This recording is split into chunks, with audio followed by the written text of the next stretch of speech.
2 கொரிந்தியர் 9வது அதிகாரம் 15வது வசனம். தேவன் அருளிய சொல்லி முடியாத ஈவுக்காக அவருக்கு சோஸ்திரம். நாங்கள் இன்றைய நாளில் பார்க்க போகிறோம் தேவன் அருளிய சொல்லி முடியாத ஈவு. அதாவது நாங்கள் இந்த கிறிஸ்மஸ் காலத்தில் நாங்கள் ஆண்டவராகிய இயேசு கிறிஸ்துவனுடைய பிறப்பை நாங்கள் என்ன செய்கிறோம், நினைவில் கொள்ளுகிறோம். இந்த இடத்துல சொல்லப்படுகிற பவுல் சொல்லுகிற காரியம் என்னென்றால், தேவன் அருளிய சொல்லி முடியாத ஈவுக்கு அவருக்கு சோஸ்திரம். அந்த தேவன் அருளிய சொல்லி முடியாத ஈவு யாருண்டா, ஆண்டவராகிய இயேசு கிறிஸ்து, குமாரனாகிய இயேசு கிறிஸ்து. இன்றைக்கு நாங்கள் அதை பற்றி தான் நாங்கள் சிறிது நேரம் நாங்கள் தியானிக்க போகிறோம். இந்த கிறிஸ்மஸ் நாட்கள்லையும் ஆண்டவர் நாங்கள் பார்க்குறோம். கிறிஸ்மஸ் நாட்களில் ஈவுண்டா பரிசு, இல்லாட்டி இங்கிலீஷில் சொல்லுவாங்க கிஃப்ட், இல்லாட்டி நம்ம தமிழில் சொல்லுவோம் நன்கொடை, இல்லாட்டி வெகுமதி. என்ன அப்போ இந்த கிறிஸ்மஸ் காலத்தில் வெகுமதிகள், பரிசுக்கள், என்ன நாங்கள் நன்கொடைகள் அதிகமாக என்ன செய்கிறோம். நாங்கள் இந்த காலத்தில் நம்ம இலங்கை இந்திய நாடுகளில் இந்த கிஃப்டெல்லாம் கொடுக்கறது கிடையாது. நம்ம ஆக்கள் எப்படிப்பட்ட ஆக்கள்னா, ஏதாச்சும் கிடைச்சா வாங்குறாக்கள். கிஃப்ட் ஏதாச்சும் கிடைச்சா என்ன ஒன்று நத்தர் பாப்பாவோ இல்லாட்டி ஸ்டேச்சாலேயோ இல்லாட்டி யாரோ ஊராலேயோ இல்லாட்டி பெரிய நிறுவனங்களாலேயோ கிஃப்ட்டு தந்தால் நாங்கள் வாங்க தெரியும், நமக்கு என்ன தெரியாது, கொடுக்கறது தெரியாது. ஆனால் அமெரிக்கா தேசத்துல எல்லாம், வெளிநாடுகளில் எல்லாம், இங்கிலாந்து போன்ற தேசத்துல எல்லாம் இந்த கிறிஸ்மஸ் நாட்கள் அவங்க என்ன செய்வாங்கண்டா, அவங்க ஏழை எளிய ஜனங்களுக்கு, சபை மக்கள் என்ன செய்வாங்க, பரிசு பொருட்களை கொடுப்பாங்க. அப்போ கொடுக்குற நாளாக இருக்கும். ஏனென்றா தேவன் எங்களுக்காக அவருடைய குமாரனையே கொடுத்தார். நாங்கள் எங்களுக்காக அவர் குமாரனை கொடுத்த தேவன், இன்றைக்கு நாங்களும் அவரை போல் என்ன செய்ய போகிறோம், நாங்கள் ஆண்டவர் இந்த உலகத்தில் எங்களோடு இருக்கிற ஏழை எளிய ஜனங்களுக்கு நாங்கள் என்ன செய்ய போகிறோம், கொடுக்க போகிறோம் என்று சொல்லி அநேக என்ன செய்வாங்க, அநேக வெளிநாட்டில் இருக்கிற ஜனங்கள், சபை மக்கள் இந்த நாட்களை உலகத்தில் இருக்கிற பல மக்களுக்கு கிஃப்ட்டுகளை கொடுப்பாங்க. இப்போ நான் வேலை செய்கிற இடத்துலையும் கிட்டத்தட்ட எங்களுக்கு 250-60 பிள்ளைகளுக்கிட்ட இருக்கிறாங்க. அப்போ வெளிநாட்டில் இருக்கிற சபை மக்கள் என்ன செஞ்சுருக்கிறாங்கண்டா, இந்த பிள்ளைகளுக்கு இப்போ வர்ற செவ்வாய்க்கிழமை நாங்கள் கிஃப்ட் கொடுக்க போகிறோம். இந்த பிள்ளைகளுக்கு கொடுக்கும்படிக்கு என்ன செய்திருக்கிறாங்கண்டா, அவங்க பரிசு பொருட்களை என்ன செய்திருக்கிறாங்க, அனுப்பியிருக்கிறாங்க. அப்போ நம்மட சபை இன்றைக்கு எப்படிப்பட்ட சபையாக இருக்குது, ஆனால் நம்ம எப்படிப்பட்ட சபையாக மாறணும். இன்றைக்கி நாங்கள் வாங்குகிற நிலைமையில் இருந்தால் ஆண்டவர் விரும்புகிறாரு, நாங்கள் அநேகருக்கு இனி வரப்போகிற கிறிஸ்மஸ் நாட்களில் நாங்கள் கொடுக்குற ஒரு திருச்சபை மக்களாக நாங்கள் இருக்கணும். எத்தனை பேர் ஆமேன்னு சொல்கிறீங்க? அப்போ அப்படிப்பட்ட ஒரு வாழ்க்கை வாழத்தான் ஆண்டவர் விரும்புகிறார். தேவன் அருளிய சொல்லி முடியாத ஈவு. இன்றைக்கி நம்ம ஆண்டவர் இடத்துல எதை எதிர்பார்க்குறோம்? ஆண்டவர் எனக்கு நல்ல வருமானத்தை தரணும், நல்ல வேலையை தரணும், ஏன்னா உலக பிரகாரமான ஆசீர்வாதங்களை மட்டும் எதிர்பார்க்கிறோமா? நான் உங்களுக்கு சொல்கிறேன், அதை காட்டிலும் ஆண்டவர் நமக்கு ஏற்கனவே மேலான காரியத்தை தந்திருக்கிறார். எத்தனை பேர் ஆமேன்னு சொல்கிறீங்க? நம்ம என்னத்தையோ எதிர்பார்த்து கொண்டிருக்கிறோம். ஏதாச்சும் அது நல்லது வருமா, இந்த கிறிஸ்மஸில் நாளைக்கு எனக்கு ஏதாச்சும் வெகுமதி கிடைக்குமா, நன்கொடை கிடைக்குமா, நிவாரணம் கிடைக்குமா? ஆனால் ஆண்டவர் இந்த உலகத்தில் நம்ம பெற முடியாத காரியத்தை ஆண்டவர் ஏற்கனவே நமக்கு தந்திருக்கிறார். சொல்லி முடியாத ஈவை ஏற்கனவே தந்திருக்கிறார். எத்தனை பேர் ஆமேன்னு சொல்றீங்க? அப்ப இன்றைக்கு நம்ம எப்படிப்பட்ட மனநிலை உடையவங்களா இருக்கிறோம்? நான் அடிக்கடி சொல்றேன், நம்முடைய தரித்திர வாழ்க்கை உடையணுமா இருந்தா நம்முடைய தரித்திர மனநிலை நம்மளை விட்டு போகும். இந்த இடத்துல சொல்லுது பாருங்க, 2 கொரிந்தியர் 9வது அதிகாரம் 15வது வசனத்தை எல்லாம் திருப்பி கொண்டு வாசிங்க. 2 கொரிந்தியர் 9ஆம் அதிகாரம் 15வது வசனம். தேவன் அருளிய சொல்லி முடியாத ஈவுக்காக அவருக்கு சோஸ்திரம். எல்லாம் சொல்லுங்க, தேவன் அருளிய சொல்லி முடியாத ஈவுக்காக அவருக்கு சோஸ்திரம். பாருங்க, தேவன் அருளி என்றால் தேவன் கொடுத்த, தேவன் நமக்காக கொடுத்த சொல்லி முடியாத ஈவு தான் ஆண்டவராகிய இயேசு கிறிஸ்து. எத்தனை பேர் ஆமேன்னு சொல்றீங்க? அப்படி ஏசாயா 9ஆம் அதிகாரம் 6வது வசனத்தை வாசிங்க. ஏசாயா 9வது அதிகாரம் 6வது வசனம். நமக்கொரு பாலகன் பிறந்தார், நமக்கொரு குமாரன் கொடுக்கப்பட்டார். பாருங்க, நமக்கு ஒரு பாலகன் பிறந்தார். என கன்னிமரியாள் வயிற்றில தீர்க்கதரிசிகள் சொல்லப்பட்ட தீர்க்கதரிசன வாக்கு நிறைவேறும் முகமாக கன்னிமரியாள் வயிற்றில ஆண்டவர் என்ன செய்தார்? அந்த பெத்லகேம் மாட்டு தொழுவத்தில் ஆண்டவர் இந்த உலகத்துக்குள்ள வந்தார், இந்த உலகத்துக்குள்ள பிரவேசித்தார். தேவாதி தேவன் அந்த வானத்தையும் பூமியையும் விட்டு, அந்த பரலோகத்தை விட்டு ஆண்டவர் என்ன செய்தாரு? இந்த பூமிக்கு இறங்கி வந்தார், தம்மை தாழ்த்தி. என்ன செய்தார்? பிதாவின் சித்தத்துக்கு கீழ்ப்படிந்தவராக இந்த உலகத்துக்குள்ள பாவிகளுக்காக மரிக்கிறதற்காக, பிசாசின் தலையை நசுக்கிறதற்காக, தரித்திரத்திலையும் வியாதி வேதனையிலையும் கவலையோடு கண்ணீரோடு வாழ்கிற ஜனங்களை சந்தோஷத்தை சமாதானத்தை ஏற்படுத்துறதுக்காக இந்த உலகத்துக்குள்ள பிரவேசித்தார். அதான் சொல்லுது, நமக்கு ஒரு பாலகன் பிறந்தார், நமக்கு ஒரு குமாரன் கொடுக்கப்பட்டார். குமாரன் கொடுக்கப்பட்டார். குமாரன் ஏற்கனவே இருந்தவர், பிதாவால் ஆயத்தப்படுத்தப்பட்டு இருந்தவர், என்ன செய்தார்? நமக்காக கொடுக்கப்பட்டார். அப்ப நமக்கு கொடுக்கிறதற்காகவே பிதாவை தேவன் ஏற்கனவே ஆயத்தம் பண்ணி வச்சிருந்தார். எத்தனை பேர் ஆமேன்னு சொல்றீங்க? குமாரனை தேவன் ஏற்கனவே ஆயத்தம் பண்ணி வச்சிருந்தார்.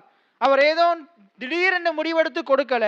அவர் நம்மளை உண்டாக்குறதுக்கு முன்னுக்கே, வானத்தையும் பூமியும் உண்டாக்குறதுக்கு முன்னுக்கே நமக்காக கொடுக்கப்பட வேண்டிய குமாரனை ஆயத்தம் பண்ணி வச்சிருந்தார். அந்த பஸ்கா பலியாக ஆண்டவர் ஆயத்தம் பண்ணி வச்சிருந்தார். நமக்காக அடிக்கப்படும்படிக்கு அந்த ஆட்டுக்குட்டியானவர் ஆயத்தம் பண்ணி வச்சிருந்தார். எத்தனை பேர் ஆமேன்னு சொல்றீங்க? அது ஈவு. அது என்னது? ஈவு. அப்ப நமக்காக ஆண்டவர் பரிச கிஃப்ட ஏற்கனவே ஆயத்தம் பண்ணி வச்சிருந்தார். எப்ப ஆயத்தம் பண்ணி வச்சிருந்தாரு? நம்மளை உண்டாக்குறதுக்கு முன்னுக்கு இல்ல, நாம வாழுகிற வானத்தையும் பூமியும் உண்டாக்குறதுக்கு முன்னுக்கே ஆண்டவர் என்ன செய்தார்? நமக்காக ஒரு பரிச, ஒரு மிகப்பெரிய ஈவை, சொல்லி முடியாத ஈவை ஆண்டவர் ஆயத்தம் பண்ணி வச்சிருந்தார். எத்தனை பேர் ஆமேன்னு சொல்றீங்க? அப்ப தேவன் ஆயத்தம் பண்ணின சொல்லி முடியாத ஈவு தான் யாரு? குமாரனாகிய இயேசு கிறிஸ்து. எத்தனை பேர் ஆமேன்னு சொல்றீங்க? அவரைத்தான் நானும் நீங்களும் தெய்வமா கொண்டிருக்கிறோம். அவருடைய பிறந்த தினத்தை தான் நாங்கள் என்ன செய்ய போறோம்? நினைவில் கொள்ள போகிறோம். இந்த நாட்கள் அநேகர் என்ன செய்யறாங்க? கேள்வி கேட்கிறாங்க, ஏசு டிசம்பர் தான் பிறந்தாரா, 25ஆம் தேதி தான் பிறந்தாரா? அதெல்லாம் எனக்கு தெரியாது. ஆனா எனக்கு ஒன்றே ஒன்று தெரியும், அவர் எனக்காக இந்த உலகத்துக்குள்ள வந்தார். இந்த சிங்காசனத்தை விட்டு, அந்த வெள்ளை சிங்காசனத்தை விட்டு, பிதாவினுடைய சமமாக உட்காருகிற அந்த ஸ்தானத்தை விட்டு தம்மை தாமே தாழ்த்தி எனக்காக இந்த மண் உலகத்துக்கு இறங்கி வந்தார். எத்தனை பேர் ஆமேன்னு சொல்றீங்க? அதை நான் நினைவு கூற போறேன். அதற்காகத்தான் நான் கிறிஸ்துமஸை கொண்டாட போகிறேன். அப்ப தேவன் எனக்காக ஒரு கிஃப்டை கொடுத்திருக்கிறார், ஒரு பரிசை கொடுத்திருக்கிறார். அந்த பரிசை ஆண்டவர் நான் உலகத்துக்குள்ள வர்றதுக்கு முன்னுக்கே, என்னுடைய மூதாதையர் உலகத்துக்குள்ள வர்றதுக்கு முன்னுக்கே, ஆதாம் ஏவாள் உலகத்துக்குள்ள வர்றதுக்கு முன்னுக்கே ஆண்டவர் என்ன செஞ்சிட்டாரு? எனக்காக அந்த கிஃப்டை ஆயத்தம் பண்ணி வச்சிருக்கிறார். எத்தனை பேர் ஆமேன்னு சொல்றீங்க? அந்த கிஃப்டுக்கு ஈடு இணையே இல்லை. தேவன் எனக்காக ஆயத்தம் பண்ணின அந்த குமாரனாகிய இயேசு கிறிஸ்துவாகிய ஈவுக்கு ஈடு இணையே இல்லை. இதுவரைக்கும் அதை போல கிஃப்ட் யாராலையும் தர முடியாது, இனியும் தர முடியாது. தேவனே நினைச்சாலும் இயேசு கிறிஸ்துவை போல ஒரு சிறந்த பரிசை நமக்கு இனிமேல் தரவே முடியாது. எத்தனை பேர் ஆமேன்னு சொல்றீங்க? ரோமர் 8ஆம் அதிகாரம் 32ஆம் வசனம் சொல்லுது, வாசிங்க. அவரையே நமக்காக ஒப்பு கொடுத்தவர் அவரோடு கூட மற்ற எல்லாவற்றையும் அருளாதிருப்பது எப்படி? அந்த வசனத்தை எடுத்தவங்க வாசிங்க. ரோமர் 8:32. தம்முடைய சொந்த குமாரன் என்றும் பாராமல் நம் எல்லாருக்காகவும் அவரை ஒப்பு கொடுத்தவர் அவரோடு கூட மற்ற எல்லாவற்றையும் பாருங்க. தேவன் நமக்கு ஒரு கிஃப்டை கொடுத்திருக்கிறார், பரிசை கொடுத்திருக்கிறார், வெகுமதியை கொடுத்திருக்கிறார், ஈவை கொடுத்திருக்கிறார். அதுதான் யாரு? குமாரனாகிய இயேசு கிறிஸ்து. எல்லாம் சத்தமா சொல்லுங்க, குமாரனாகிய இயேசு கிறிஸ்து. எத்தனை பேர் ஆமேன்னு சொல்றீங்க? ரைட். அப்ப அதுல என்ன சொல்லுது பாருங்க, அவரையே ஒப்பு கொடுத்தவர், அவரையே ஒப்பு கொடுத்தவர் அவரோடு கூட மற்ற எல்லாவற்றையும் கொடாதிருப்பது எப்படி? அவரையே கொடுத்துட்டாருண்டா அவர் எல்லாத்தையும் கொடுப்பார். எத்தனை பேர் ஆமேன்னு சொல்றீங்க? ஆதியாகமம் 22ஆம் அதிகாரத்துல ஆண்டவர் ஆபிரகாம்கிட்ட இருக்கிற ஆடு மாடை கேட்கல, ஆபிரகாம்கிட்ட இருக்கிற ஒட்டகங்களை கேட்கல, ஆபிரகாம்கிட்ட இருக்கிற வேலைக்காரனை கேட்கல. அது எல்லாத்தையும் கேட்டிருந்தா தாராளமா எடுத்து கொடுக்க முடியும். அதை சாதாரணமான மனுஷனாலய என்ன செய்ய முடியும்? கொடுக்க முடியும். ஆனா ஆண்டவர் ஒரே பேரான குமாரனை கேட்டார், ஈசாக்க கேட்டார். ஆபிரகாமுக்கு எல்லாத்தையும் கொடுக்கிறது ஈஸியா இருந்திருக்கும், ஆனா ஈசாக்க கொடுக்கிறது தான் ஆபிரகாமுக்கு கஷ்டம். ஆனா ஆண்டவர் அந்த ஈசாக்கை தான் கேட்டார். ஏனென்றா ஆபிரகாம் ஈசாக்கே ஆபிரகாமால கொடுக்க முடியுமா இருந்தா ஆபிரகாமால அவனுக்கு இருக்கிற எதையுமே கொடுக்க முடியும். எத்தனை பேர் ஆமேன்னு சொல்றீங்க? இன்னைக்கு உங்களுடைய வாழ்க்கையிலேயே நீங்க அதிகமா எதை நேசிக்கிறீங்களோ, எது உங்களுக்கு முக்கியமா இருக்குதோ, எதை நீங்க இழக்க கூடாதுன்னு நினைக்கிறீங்களோ அதையே தேவனுக்காக கொடுப்பீங்களா இருந்தா நீங்க எதையும் தேவனுக்காக கொடுப்பீங்க. எத்தனை பேருக்கு நான் சொல்றது விளங்குது? ஆனா இன்றைக்கு நம்ம சில காரியங்களையே ஏன்னா இந்த 2 மணித்தியாலத்தையே ஆண்டவருடைய சமூகத்தில் இருக்க முடியல, செலவழிக்க முடியல, கொஞ்ச நேரம் அமர்ந்திருந்து வார்த்தையை கேட்க முடியல. பாருங்க, ஒரு 2 மணித்தியாலத்தை ஆண்டவருடைய சமூகத்தில் கொடுக்க முடியல. இப்படிப்பட்டவங்க எதையுமே கொடுக்க போறது கிடையாது. ஆண்டவர் 10ஐயும் கேட்கல. ஆண்டவர் என்ன செய்யறாரு? ஆண்டவர் 10ல் ஒரு பாகத்தை தான் கேட்கிறார். அதான் தசம பாகம். பாருங்க, அதை கொடுக்கிறவன் அதையும் கேட்கிறாரு. முதலாவது செலுத்து, best and first. Abel Bible சொல்லுது, விசுவாசத்தை குறித்து சொல்லும் போது முதலாவது சொல்ற காரியமே என்னது? விசுவாசத்தினாலே ஆபேல் காயினை பார்க்கிலும் மேன்மையான பலியை செலுத்தினான், மேன்மையான காணிக்கையை செலுத்தினான். அவனுடைய காணிக்கை அவன் நீதிமான் என்று சாட்சி கொடுத்ததான். இன்னும் சொல்ல போன ஆங்கில பைபிள் சொல்லுது, ஆபேல் நீதிமானா இருந்தபடியால், எல்லாம் சொல்லுங்க, ஆபேல் நீதிமானா இருந்தபடியால் காயினை விட மேலான காணிக்கையை செலுத்தினான். எத்தனை பேருக்கு நான் சொல்றது விளங்குது? நீங்க உண்மையாகவே இயேசுவினுடைய இரத்தத்தினால கழுவப்பட்ட நீதிமான்களா இருப்பீர்களா இருந்தா மேலான காணிக்கைகளை செலுத்துவீங்க, மேலான பரிசுகளை கொடுப்பீங்க, எத்தனை மனப்பூர்வமா கொடுப்பீங்க, உதாரத்துவமா கொடுப்பீங்க. ஆண்டுடைய வார்த்தை சொல்லுது, உதார குணமுள்ள ஆத்மா செழிக்கும். இன்றைக்கு அநேக நேரத்தில் நாங்க கையேந்தி வாழ்றதுக்கு நிலைமை எப்படின்னா, நாங்க உதார குணமுள்ளவர்களா இல்லை, உதார குணமுள்ள ஆத்மாக்களா இல்லை, நம்முடைய இருதயம் உதார குணமுள்ளதா இல்லை, வாங்குகிற குணமுள்ளதா இருக்குது. இந்த கிழமை நான் சில நியூஸ், இந்த ஊர்ல நடந்த சில சண்டைகளை கேள்விப்பட்டு மிகுந்த கவலையா இருந்தது. அதுலேயும் சில விசுவாசிகள் செய்த காரியங்களை குறித்து கேள்விப்பட்டு அநேகர் நிவாரணத்துக்காக சண்டை பிடிச்சு கொண்டிருக்கிறாங்க. அதுல இவங்களும் இருந்து சண்டை பிடிச்சு கொண்டு இருக்கிறாங்க. என்ன வார்த்தைகளை கேட்கிறாங்க, என்ன பிரசங்கத்தை கேட்கிறாங்க, எப்படி வாழ்றாங்க, ஆண்டவர் நம்மளை எப்படியா வச்சிருக்கிறாரு, கையேந்தியா வாழ வைக்கிறாரு அப்படின்னா நாங்க ஆண்டவருக்குள்ள இன்னும் சரியா உறுதியா இல்லைன்னு தான் அர்த்தம். ஆண்டவர் நமக்கு நேராக அவர் வானத்தின் பலகணிகளை திறப்பென்று சொல்லி இருக்கிறார். நமக்கு ஒத்தாசை வரும் பர்வதங்களுக்கு நேராகத்தான் நம்முடைய கரங்களை ஏறெடுக்கணும். ஆண்டுடைய வார்த்தை சொல்லுது, வானத்தையும் பூமியையும் படைத்தவரிடத்திலிருந்து எனக்கு ஒத்தாசை வரும். எத்தனை பேர் ஆமேன்னு சொல்றீங்க? அவரிடத்திலிருந்து எனக்கு ஒத்தாசை வரும், அவர் என்னை வாழ வைப்பார், அவர் என்னை உயர்த்துவார். அப்ப இந்த கிழமை ஆண்டவர் எனக்கும் சில பரிசு பொருட்களை தந்தார். ஏனென்றா அதுக்கு முதல் கிழமை போன மாசம் நான் என்ன செய்தேன், ஒரு கஷ்டப்பட்ட குடும்பத்தை ஒரு இடத்துல பார்த்து என்னுடைய வருமானத்தில் ஒரு குறிப்பிட்ட பகுதியை கிட்டத்தட்ட ஒரு 15,000க்கு நான் ஒரு பொருட்களை வாங்கி கொடுத்தேன். அப்பவே எனக்கு தெரியும் ஆண்டவர் அதை கொடுக்க சொல்றாரு, எனக்கு தெரியும் ஆண்டவர் அதை பார்க்கிலும் மேலான காரியத்தை எனக்கு தருவார். எத்தனை பேர் ஆமேன்னு சொல்றீங்க? அப்ப போன கிழமை நான் விதைத்ததுக்குரிய விதை, போன மாதம் நவம்பர் நான் விதைத்ததுக்குரிய விதைக்குரிய பலனை ஆண்டவர் இந்த மாதம் தந்தார். அப்ப நான் என்ன செய்தேன், அதுக்கு நான் சில காரியங்களை வாங்குறதுக்கு போனேன்.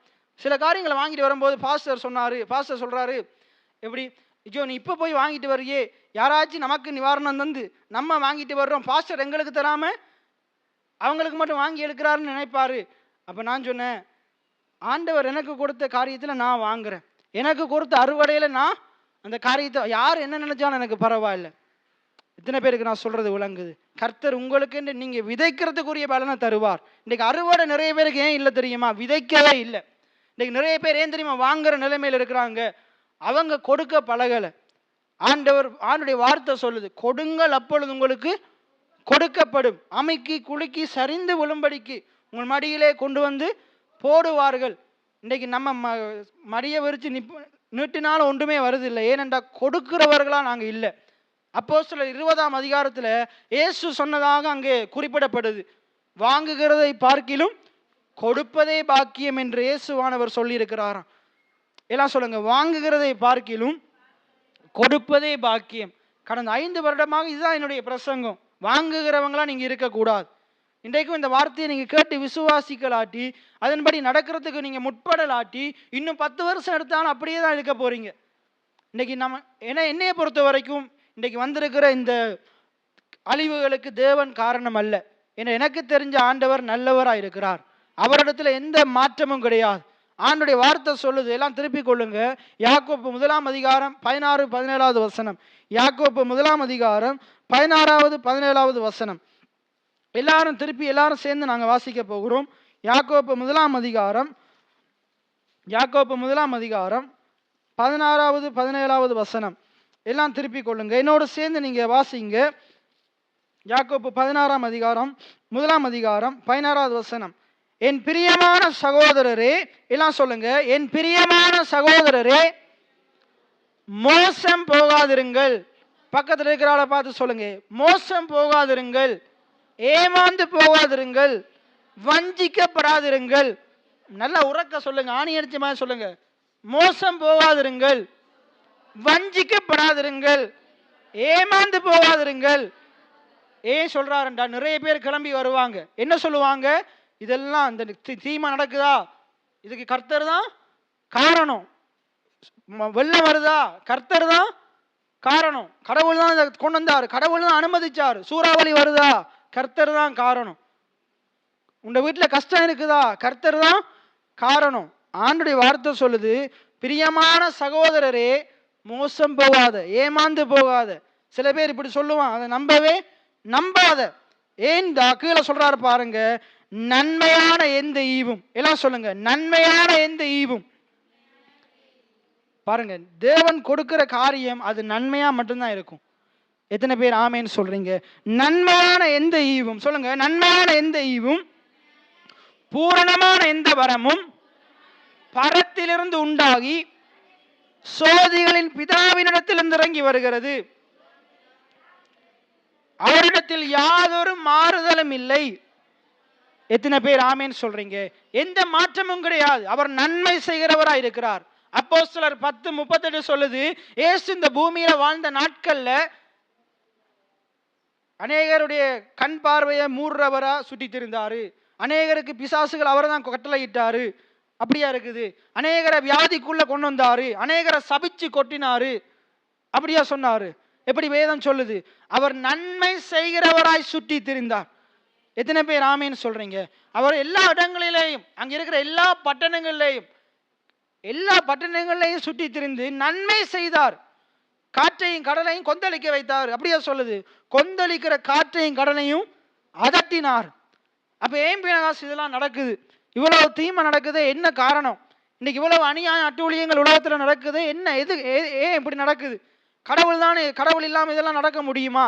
இந்த வானத்தையும் பூமியையும் உண்டாக்கின ஆண்டவர் பூமியையோ மனுஷனுக்கு கொடுத்தார்.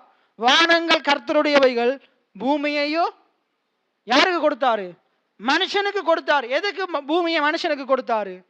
பூமியை கீழ்ப்படுத்தி, பூமியையும் அதுல உள்ளவைகளையும் கீழ்ப்படுத்தி ஆண்டு கொள்ளும்படி, பூமியையும் அதில் உள்ளவைகளையும் கீழ்ப்படுத்தி ஆண்டு கொள்ளும்படி கொடுத்தார். இப்ப பாருங்க, இன்னைக்கு பாருங்க, சில இடங்கள்ல இப்ப இங்க இதுலயும் சில பேர் இருக்கலாம். இந்த தகப்பன்மார் என்ன செய்வாங்க, பிள்ளைகளுக்கு கல்யாணம் கட்டி கொடுக்கும் போது என்ன செய்வாங்க, சில பேர் நிலங்களை வாங்கி கொடுப்பாங்க, ஏன்னா சில பேர் வீடு கட்டி கொடுப்பாங்க. இப்படி எல்லா காரியங்களும் செய்து ஆரம்பத்தில் செஞ்சு கொடுப்பாங்க. இப்ப கொடுத்த பிறகு அந்த வீட்டை ஆள்றது யாருடைய பொறுப்பு? தகப்பனுடைய பொறுப்பா, பிள்ளையினுடைய பொறுப்பா? பிள்ளையினுடைய பொறுப்பு. என்ன, அந்த பிள்ளையினுடைய பொறுப்பு. அந்த வீட்டுல சாப்பாடு இல்லாட்டி அதுக்கு யார் காரணம்? அந்த பிள்ளை தான் காரணம். ஏன்னா அப்பா செய்யக்கூடிய எல்லாத்தையும் செஞ்சிட்டாரு. இனி அந்த பிள்ளை தான் என்ன செய்யணும்? ஒவ்வொரு வருஷம் அந்த வீட்டுக்கு பெயிண்ட் அடிக்கணும்டா, பெயிண்ட் அடிக்கணும். அந்த வீட்டுக்குள்ள எந்த தீமையும் வர விடக்கூடாது. அந்த வீட்டை அப்படியே வச்சிருக்க கூடாது, டெவலப் பண்ணணும், அதை பண்படுத்தி பராமரிக்கணும். அதை போல ஆண்டவர் ஆதாமுக்காக எல்லாத்தையும் ஆயத்தப்படுத்தி பூரணமான ஒரு ஏதேன் தோட்டத்தை கொடுத்தார்.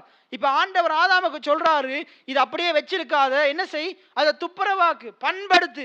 நீ சும்மா வச்சிருந்தியா இருந்தா ஒட்டரை அடிக்கும், தூசி பிடிக்கும். சும்மா வச்சிருக்காத, என்ன செய், நீ அதை பண்படுத்தி பராமரித்துக்கோ, வச்சு வாய் பார்த்து கொண்டு இருக்காத. அப்ப ஆதாம் தான் என்ன செய்யணும்? அவனுக்கு கொடுத்த ஏதேன் தோட்டத்தை ஆளணும். அப்ப தகப்பன் பிள்ளைக்கு ஒரு வீடு கொடுத்தா, காணி கொடுத்தா, தந்த மாதிரியே 10 வருஷம் அப்படியே வச்சிருந்தா பலன் வராது. அந்த பாருங்க, ஒரு 25 அதிகாரத்துல தாளந்துகள் பற்றிய உவமை இருக்குது. என்ன, அதுல அந்த ஒரு தாளந்தை பெற்றவன் என்ன செஞ்சானா? சும்மா வச்சிருந்தானா. அதை என்ன விதைக்காம என்ன செஞ்சு வச்சிருந்தானா? புதைத்து வைத்திருந்தானா. புதைத்து வைத்திருந்தா அது என்ன செய்ய போறதில்லை, அது முளை கிளம்ப போறதில்லை, அறுவடை வரப்போவதில்லை, பெருக போறது கிடையாது. இன்னைக்கு நம்ம அப்படித்தான், ஆண்டவர் நமக்கு கொடுத்தவைகளை சும்மா வச்சு கொண்டிருக்கிறோம். இந்த மனுஷன் இன்றைக்கு எதுக்கு இந்த சூறாவளி, சுனாமி, எதுக்கு இந்த மலைநாட்டில எல்லாம் சேதம்ண்டா, அவன் சரியான விதத்துல கட்ட வேண்டிய இடத்துல நிலங்கள்ல வீடுகளை கட்டலை, கட்ட வேண்டிய இடங்கள்ல டேமுகளை கட்டலை, குளங்களை கட்டலை. அவங்ககிட்ட இஷ்டப்படி எல்லா இடத்துலையும் வீடை காணியை வாங்கி வீடை கட்டணும். அவன் இப்பதான் ஜனாதிபதி சொல்லியிருக்கிறாரு, இனி நீங்க ஒரு வீடு கட்டணுமா இருந்தா, ஒரு காணி வாங்கணுமா இருந்தா, அதை நாங்க முதலாவது செக் பண்ணி பார்ப்போம். இப்ப அவங்க செய்ய போறாங்க, தவறான இடங்கள்ல அழிவு வரக்கூடிய இடங்கள்ல வீடு கட்டின ஆக்கள் காணி எல்லாம் என்ன செய்ய போறாங்க? அந்த இடத்துல எல்லாம் அரசாங்கத்துக்கு வந்து அந்த இடத்துக்குரிய வேற ஒரு நல்ல இடத்துல இவங்களுக்குரிய காணியை வாங்கி வீடு கட்டி கொடுக்க போறாங்க. ஆண்டவர் நம்முடைய தேசத்துக்கு ஒரு நல்ல ஜனாதிபதியை தந்திருக்கிறார். எத்தனை பேர் ஆமேன்னு சொல்றீங்க? இப்ப கடந்த காலத்தில் இருந்த அரசியல்வாதிகள், கடந்த காலத்தில் இருந்த அதிகாரிகள், கடந்த காலத்தில் இருந்த மக்கள் ஞானம் இல்லாம சில காரியங்களை செய்ததுனால, அதாவது ஆள வேண்டிய முறையில பூமியை ஆளாததுனாலதான் இந்த அழிவு வந்தது. இந்த அழிவுகள் வந்தது. இன்றைக்கு நம்முடைய மன்னார் பட்டணத்திலையும் இங்கேயும் வெள்ளம் வந்ததுக்கு காரணம் கர்த்தர் இல்ல. இந்த வெள்ளம் வந்ததுக்கு காரணம் யாரு? மனுஷன் தான். இந்த மன்னார் தீவை சரியான முறையில் ஆண்டு கொள்ளல, சரியான முறையில் ஆண்டு கொள்ளல. கடந்த நாட்கள் 50-100 நாளுக்கு போராட்டம் பண்ணாங்க. எதுக்கு போராட்டம் பண்ணாங்க? இந்த காற்றாலை வந்து அந்த காற்றாலையிலிருந்து தோன்ற மண்ணெல்லாம் எங்க போகுது? இங்க இருந்து வெளியிடங்களுக்கு போகுது. அப்ப இங்க இருக்கிற மண்ணெல்லாம் அறிவட்டு அங்க போகுது. போக போக என்ன நடக்கும்? வெள்ளம் இன்னும் பள்ளமா தான் ஆகும், இன்னும் வெள்ளம் தான் வரும். இன்னும் என்ன காரணம்டா, ஆரம்பத்தில் இந்த உதயபுரத்துல காணி வாங்கும் போது என்ன செஞ்சிருக்கணும்? காணியை வாங்கி இங்க இருக்கிற புட்டியெல்லாம் சமப்படுத்தி இருக்கணும், இங்க இருக்கிற மேடெல்லாம் சமப்படுத்தி இருக்கணும். காணி தந்துட்டாங்க தானே, இலவசமா தந்துட்டாங்கன்னு சொல்லி சமப்படுத்தாம தந்த பூமியை அப்படியே பிடிச்சிக்கொண்டு அப்படியே வச்சிருந்தா வெள்ளம் தான் வரும், வெள்ளம் தான் வரும். மற்ற ரோடு போடும்போது உங்களுக்கு அதுவும் தெரிஞ்சிருக்கும். ரோடு போடும்போது அங்க பாத்தீங்கன்னா எவ்வளவோ சண்டைகள், அங்க போடாத இங்கே போடாத. பாருங்க, அங்க முன்னுக்கு போட்ட ரோட்ல வெள்ளம் வரல, இங்கதான் அதிகமான வெள்ளம் வந்திருக்கு. இங்கேயும் ரோடு போடுறதுக்கு வந்தது, நம்முடைய ஆலயத்துக்கும் ரோடு போடுறதுக்கு வந்தது. ஆனா எத்தனையோ பேர் தடை பண்ணினாங்க. இந்த கிராமத்துல மிக முக்கியமான தலைகள் என்ன செஞ்சாங்க? இதுல ரோடு போடுறதுக்கு விடவே இல்லை. அதெல்லாம் உங்களுக்குமே தெரியும். அப்ப இது கடவுள் காரணம் அல்ல, இங்க இருக்கிற முட்டாள்தனமான மனிதர்கள் செய்த தப்பு. எத்தனை பேருக்கு நான் சொல்றது விளங்குது? பாருங்க, இன்னொரு உதாரணம் சொல்றேன். காகம் நம்ம தலைமையில பறந்து போகிறத நம்மளால தடுக்க முடியாது. ஒரு காகம் நம்ம தலைமையில பறந்து போகிறத நம்மளால தடுக்க முடியாது. ஆனா நம்ம தலையில கூடு கட்டுறத என்ன செய்ய முடியும்? தடுக்க முடியும். நம்ம தலையில அது கூடு கட்டி குஞ்சு பொறிக்கும் வரைக்கும் பார்த்து கொண்டிருக்க கூடாது. என்ன செய்யணும்? நம்ம தலையில வந்து இறங்கும் போது இதை விரட்டி விடணும். ஆனா நம்ம என்ன செய்யறோம்? தலையில இறங்கி கூடு கட்டி குஞ்சு பொறிச்சு அதுல பிள்ளைகளோடு அது வாழ்றதுக்கு நம்ம இடம் கொடுத்து கொண்டிருக்கிறோம். அப்படின்றா தரித்திரம் நம்ம வீட்டுக்கு வந்து, வியாதி நம்ம இடத்துக்கு வந்து நம்மளை ஆளுகை செய்யறதுக்கு நம்ம இடம் அளித்து கொண்டிருக்கிறோம். தேவன் அனுமதிக்கிற நம்ம தான் இடம் கொடுக்கிறோம், நம்ம தான் இடம் கொடுக்கிறோம். இப்ப இந்த சர்ச்சுக்குள்ள ஒரு நாய் வருதுண்டா, நான் என்ன செய்யணும்? பார்த்துட்டு சும்மா இருக்கக்கூடாது. என்ன செய்யணும்? அதை விரட்டி விடணும். ஆண்டவர் அப்படித்தான் சொல்றாரு. பிசாசான உங்ககிட்ட வந்தா அவனை என்ன செய்யுங்க? வாங்க பிசாசு அமருங்கன்னு விருந்து வைக்க கூடாது. பிசாசானவனை எதிர்த்து நின்றுங்கள், அப்பொழுது அவன் உங்களை விட்டு ஓடி போவான். அப்ப இந்த அழிவுகளுக்கு கர்த்தர் காரணம் இல்லை. என்ன ஆண்டவர் நல்லவரா இருக்கிறார். எத்தனை பேர் ஆமேன்னு சொல்றீங்க? அவர் நன்மை செய்கிறவரா இருக்கிறார். போன வருஷமும் இதைத்தான் நான் பேசி கொண்டிருந்தேன் அநேக கிழமைகளாக. அப்ப கடவுள் நல்லவர், அவர் நன்மை செய்கிறவர். ஆனா பிசாசு கெட்டவன், அவன் கொல்லுகிறவன், அழிக்கிறவன், திருடுகிறவன். கடவுள் கொடுத்த எல்லாத்தையும் நம்முடைய வாழ்க்கையிலிருந்து எடுத்து போறதுக்கு அவன் முற்பட்டு கொண்டிருக்கிறான். ஆகையினால இப்ப நாங்க என்ன செய்யணும்டா, இதுவரைக்கும் நாம அனுமதிச்ச மாதிரி இனி அனுமதிக்க கூடாது. தீமையான காரியங்களை எதிர்த்து நிற்கணும், வறுமையை எதிர்த்து நிற்கணும், வியாதியை எதிர்த்து நிற்கணும், குறைவுகளை எதிர்த்து நிற்கணும். நாங்க என்ன செய்யணும்? இதற்கு விரோதமா பேசணும், இந்த காரியங்களுக்கு விரோதமா பேசணும், மழை போன்ற பிரச்சனைக்கு எதிராக பேசணும், அது மாறும்படிக்கு ஜெபம் பண்ணணும், அது பேர்ந்து போகும்படிக்கு ஜெபம் பண்ணணும். அப்ப பாருங்க, இப்படிப்பட்ட ஒரு சூழ்நிலையில தான் அன்றைக்கு இஸ்ரவேல் ஜனங்கள், ஜூத ஜனங்கள் ரோமர்களுக்கு அடிமைகளாக வாழ்ந்து கொண்டிருக்கிறாங்க. ரோமர்களுக்கு அடிமைகளாக வாழ்ந்து கொண்டிருக்கும் போது அங்க பாத்தீங்கன்னா அந்த நாட்கள்ல 800 வருஷம் அமைதலான காலம், இருண்ட காலம். ஆண்டவர் என்ன ஜனங்களோடு பேசவே இல்லை, தீர்க்கதரிசிகள் மூலமா பேசவே இல்லை. ஆண்டவர் அமைதலா இருக்கிறார். அதுதான் மத்தேயுக்கு முன்னுக்கு பாத்தீங்கன்னா பெரிய இடைவெளி, இருண்ட காலம் என்று சொல்லுவாங்க. அப்ப ஆண்டவர் அமைதலா இருக்கிறார். ஆனா ஒரு காபிரியல் என்கிற தேவதூதன் வந்து என்ன செய்யறாரு? சகரியாவோடு பேசுறாரு.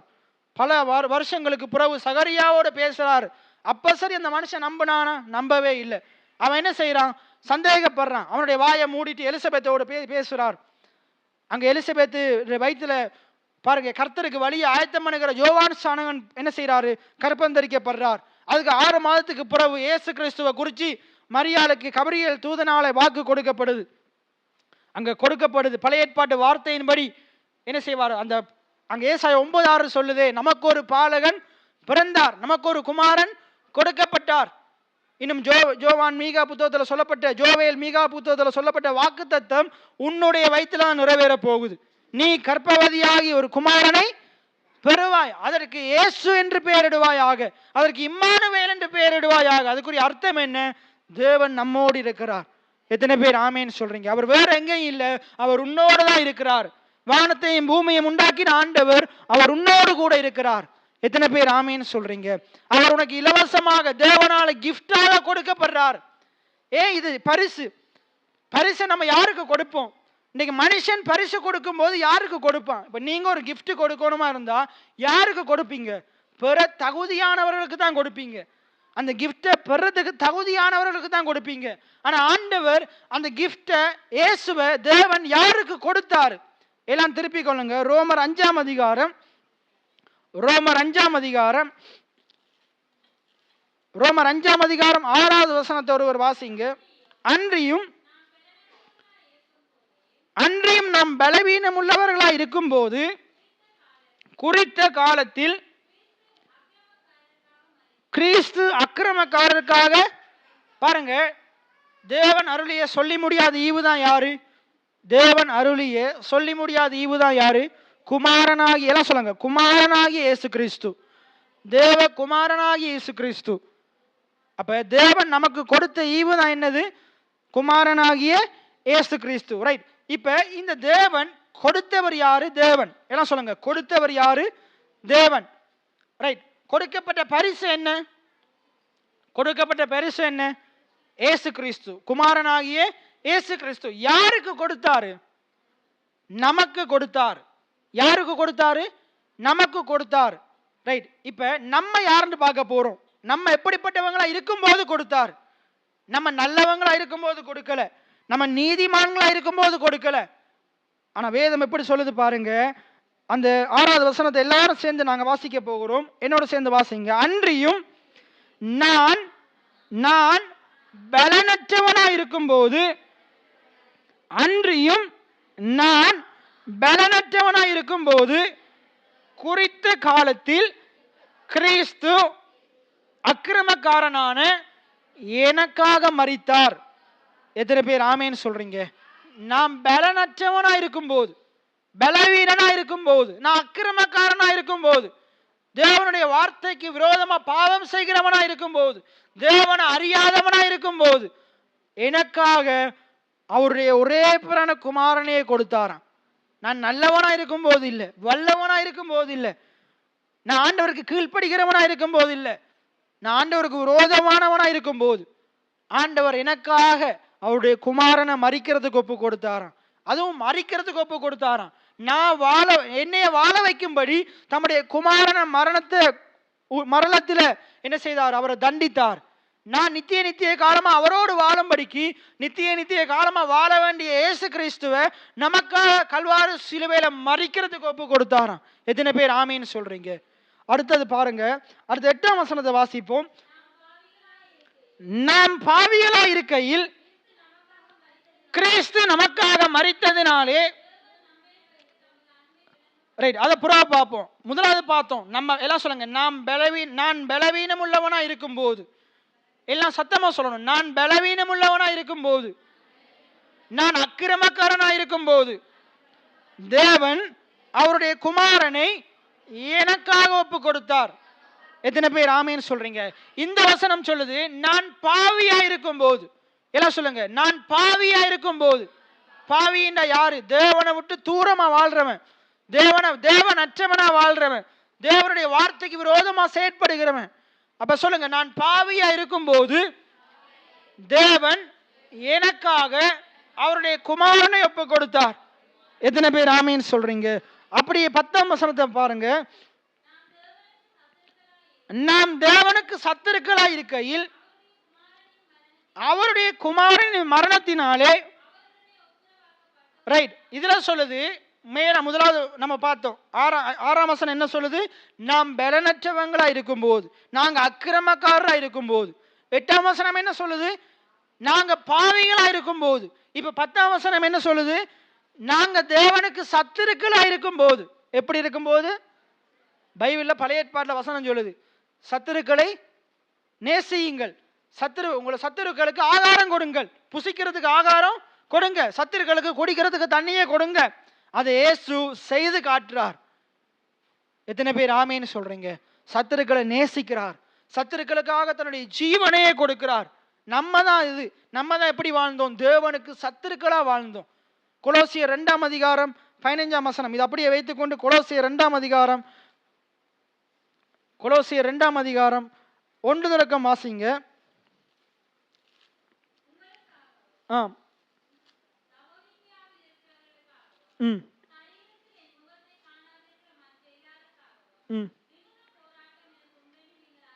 அஞ்சாவது வசனம்.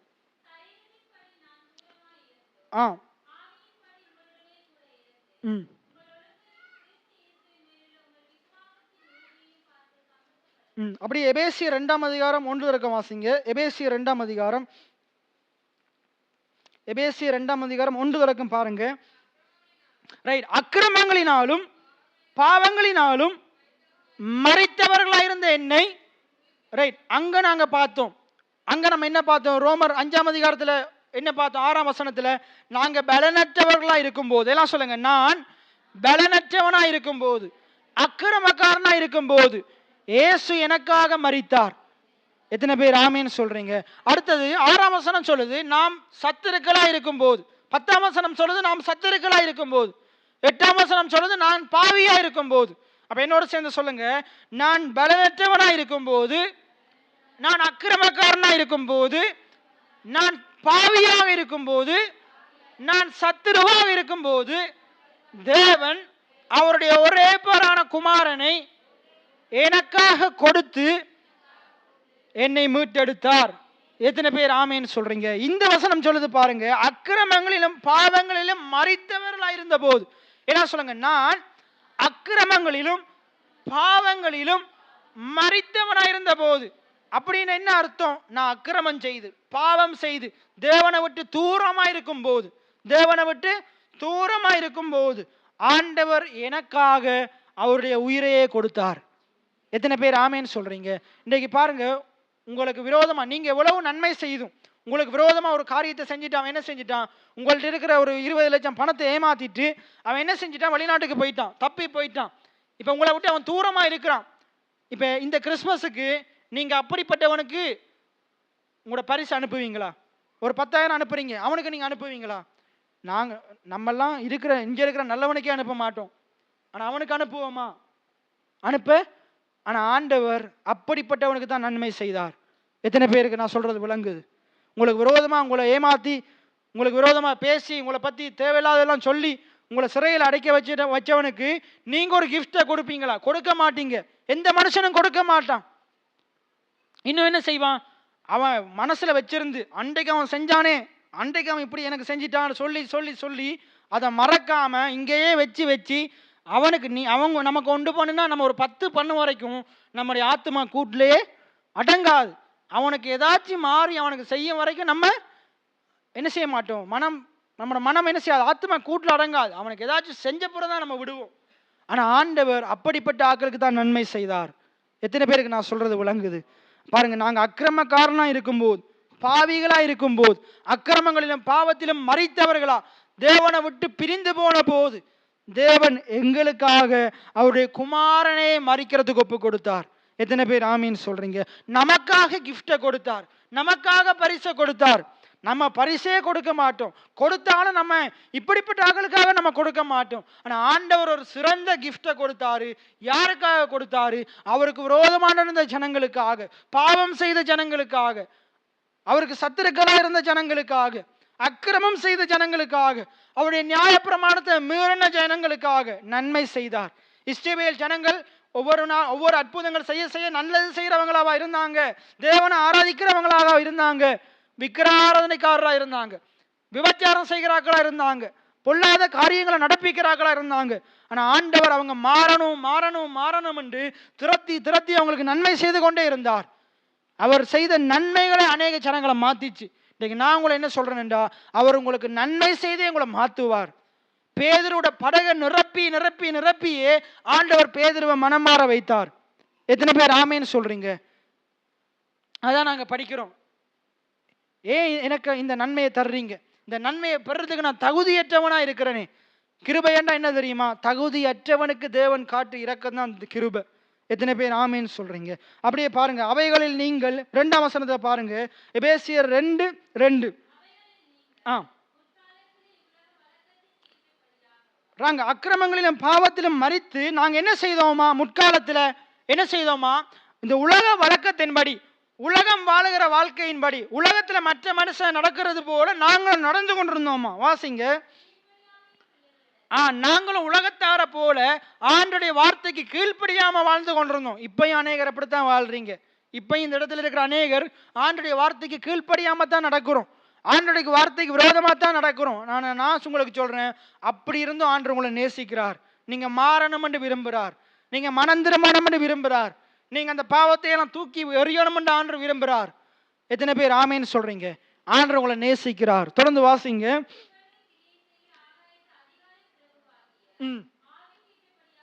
நீங்க தேவனுடைய ஆவியின்படி நடந்து கொள்ளாம பிசாச போல நடந்து கொண்டீங்க. பிசாச போல நடந்து கொண்டீங்க. தொடர்ந்து வாசிங்க. நம்முடைய மாம்ச இச்சையின்படி நடந்தோமா? மனசும் மாம்சமும் விரும்பினதை செய்தோமா? வார்த்தை வசனம் சொல்றபடி செய்யல. ஆண்டுடைய வார்த்தை சொல்லுகிறபடி செய்யல. மாம்சமும் மனசும் விரும்பினபடி நடந்தோமா? ஆனா தேவன் என்ன செய்தாராம்? எப்படி என்ன செய்தாராம் பாருங்க. 4ஆம் வசனம் சொல்லுது, தேவன் பற்றிக்கிற அக்கினியா இருக்கிறபடினால தேவன் இரக்கத்தை எல்லாம் தூக்கி அங்கால வச்சுட்டு, கிருபையெல்லாம் தூக்கி அங்கால வச்சுட்டு, அன்பையெல்லாம் தூக்கி அங்கால வச்சுட்டு, வானத்திலிருந்து அக்கினி இறக்கி எல்லாரையும் அழித்து போட்டார். அப்படியா சொல்லுது? தேவன் இரக்கத்தில் ஐஸ்வர்யம் உள்ளவராய் தம்மில் அன்பு கூர்ந்த நம்முடைய மிகுந்த அன்பினாலே. எத்தனை பேர் ஆமேன்னு சொல்றீங்க? பாருங்க, நாங்க அக்கிரமக்காரங்க, நாங்க பாவிகள், தேவனை விட்டு தூரமா இருந்தோம். ஆனா மாம்சமும் மனசும் விரும்பினவைகளை செய்தோம். எல்லாம் என்னோட சேர்ந்து சொல்லுங்க. அக்கிரமம் செய்தோம், பாவம் செய்தோம், தேவனை விட்டு தூரமா இருந்தோம், மாம்சத்தின்படி நடந்தோம், நம்மட மனசும் மாம்சமும் விரும்பினதை செய்தோம், மை லைஃப் மை ரூல்ஸ் இருந்தோம். இப்படி இருக்கும்போது என்ன செஞ்சிருக்கணும்? நம்மளை போட்டு தள்ளி இருக்கணும். என்ன செஞ்சிருக்கணும்? நம்மளை பழைய ஏற்பாட்டில் என்ன நடக்கும்? போட்டு தள்ளி இருக்கணும், அக்கினி இறக்கி இருக்கணும். நான் என்ன சொல்றேன்னா, பழைய ஏற்பாடுலையும் ஆண்டவர் போட்டு தள்ளலை. ஆண்டவர் சில வியாதிகள் பெருகக்கூடாது, சில காரியங்கள் பெருகக்கூடாது, தீமையானது பெருகக்கூடாது தான் அந்த நியாய தீர்ப்பை கொடுத்தார். ஆண்டவர் பழைய ஏற்பாடுலையும் கிருபை உள்ளவராக தான் இருந்தார், பழைய ஏற்பாடுலையும் நீதி உள்ளவராக தான் இருந்தார். எத்தனை பேர் ஆமேன்னு சொல்றீங்க? இப்பயும் அவர் கிருபை உள்ளவராக தான் இருக்கிறார், நீதி உள்ளவராக தான் இருக்கிறார். அப்ப இப்படிப்பட்ட ஜனங்களை என்ன செய்திருக்கணும்? தண்டிச்சிருக்கணும், போட்டு தள்ளி இருக்கணும். ஆனா இவங்க மேல இருக்கிற இந்த காரியத்தை எல்லாம் எடுத்து கல்வாரி சிலுவையில இயேசுவின் மேல வைத்து அவருக்கு வர வேண்டிய நீதியை நமக்கு கொடுத்தார். நமக்கு வர வேண்டிய தண்டனை அவர் மேல வைத்தார். நமக்காக அவர் தண்டிக்கப்பட்டார். அதனால நாங்க விடுதலையாக இருக்கிறோம், அதனால நாங்க மீட்கப்பட்டிருக்கிறோம். அதான் ஃபாதர் படிக்கிறார், எனக்காக தண்டிக்கப்பட்டீரே அதனால் நான் மன்னிக்கப்பட்டேன், எனக்காக காயப்பட்டீரே அதனால் நான் சுகம் பெற்றுக்கொண்டேன். எத்தனை பேர் ஆமேன்னு சொல்றீங்க?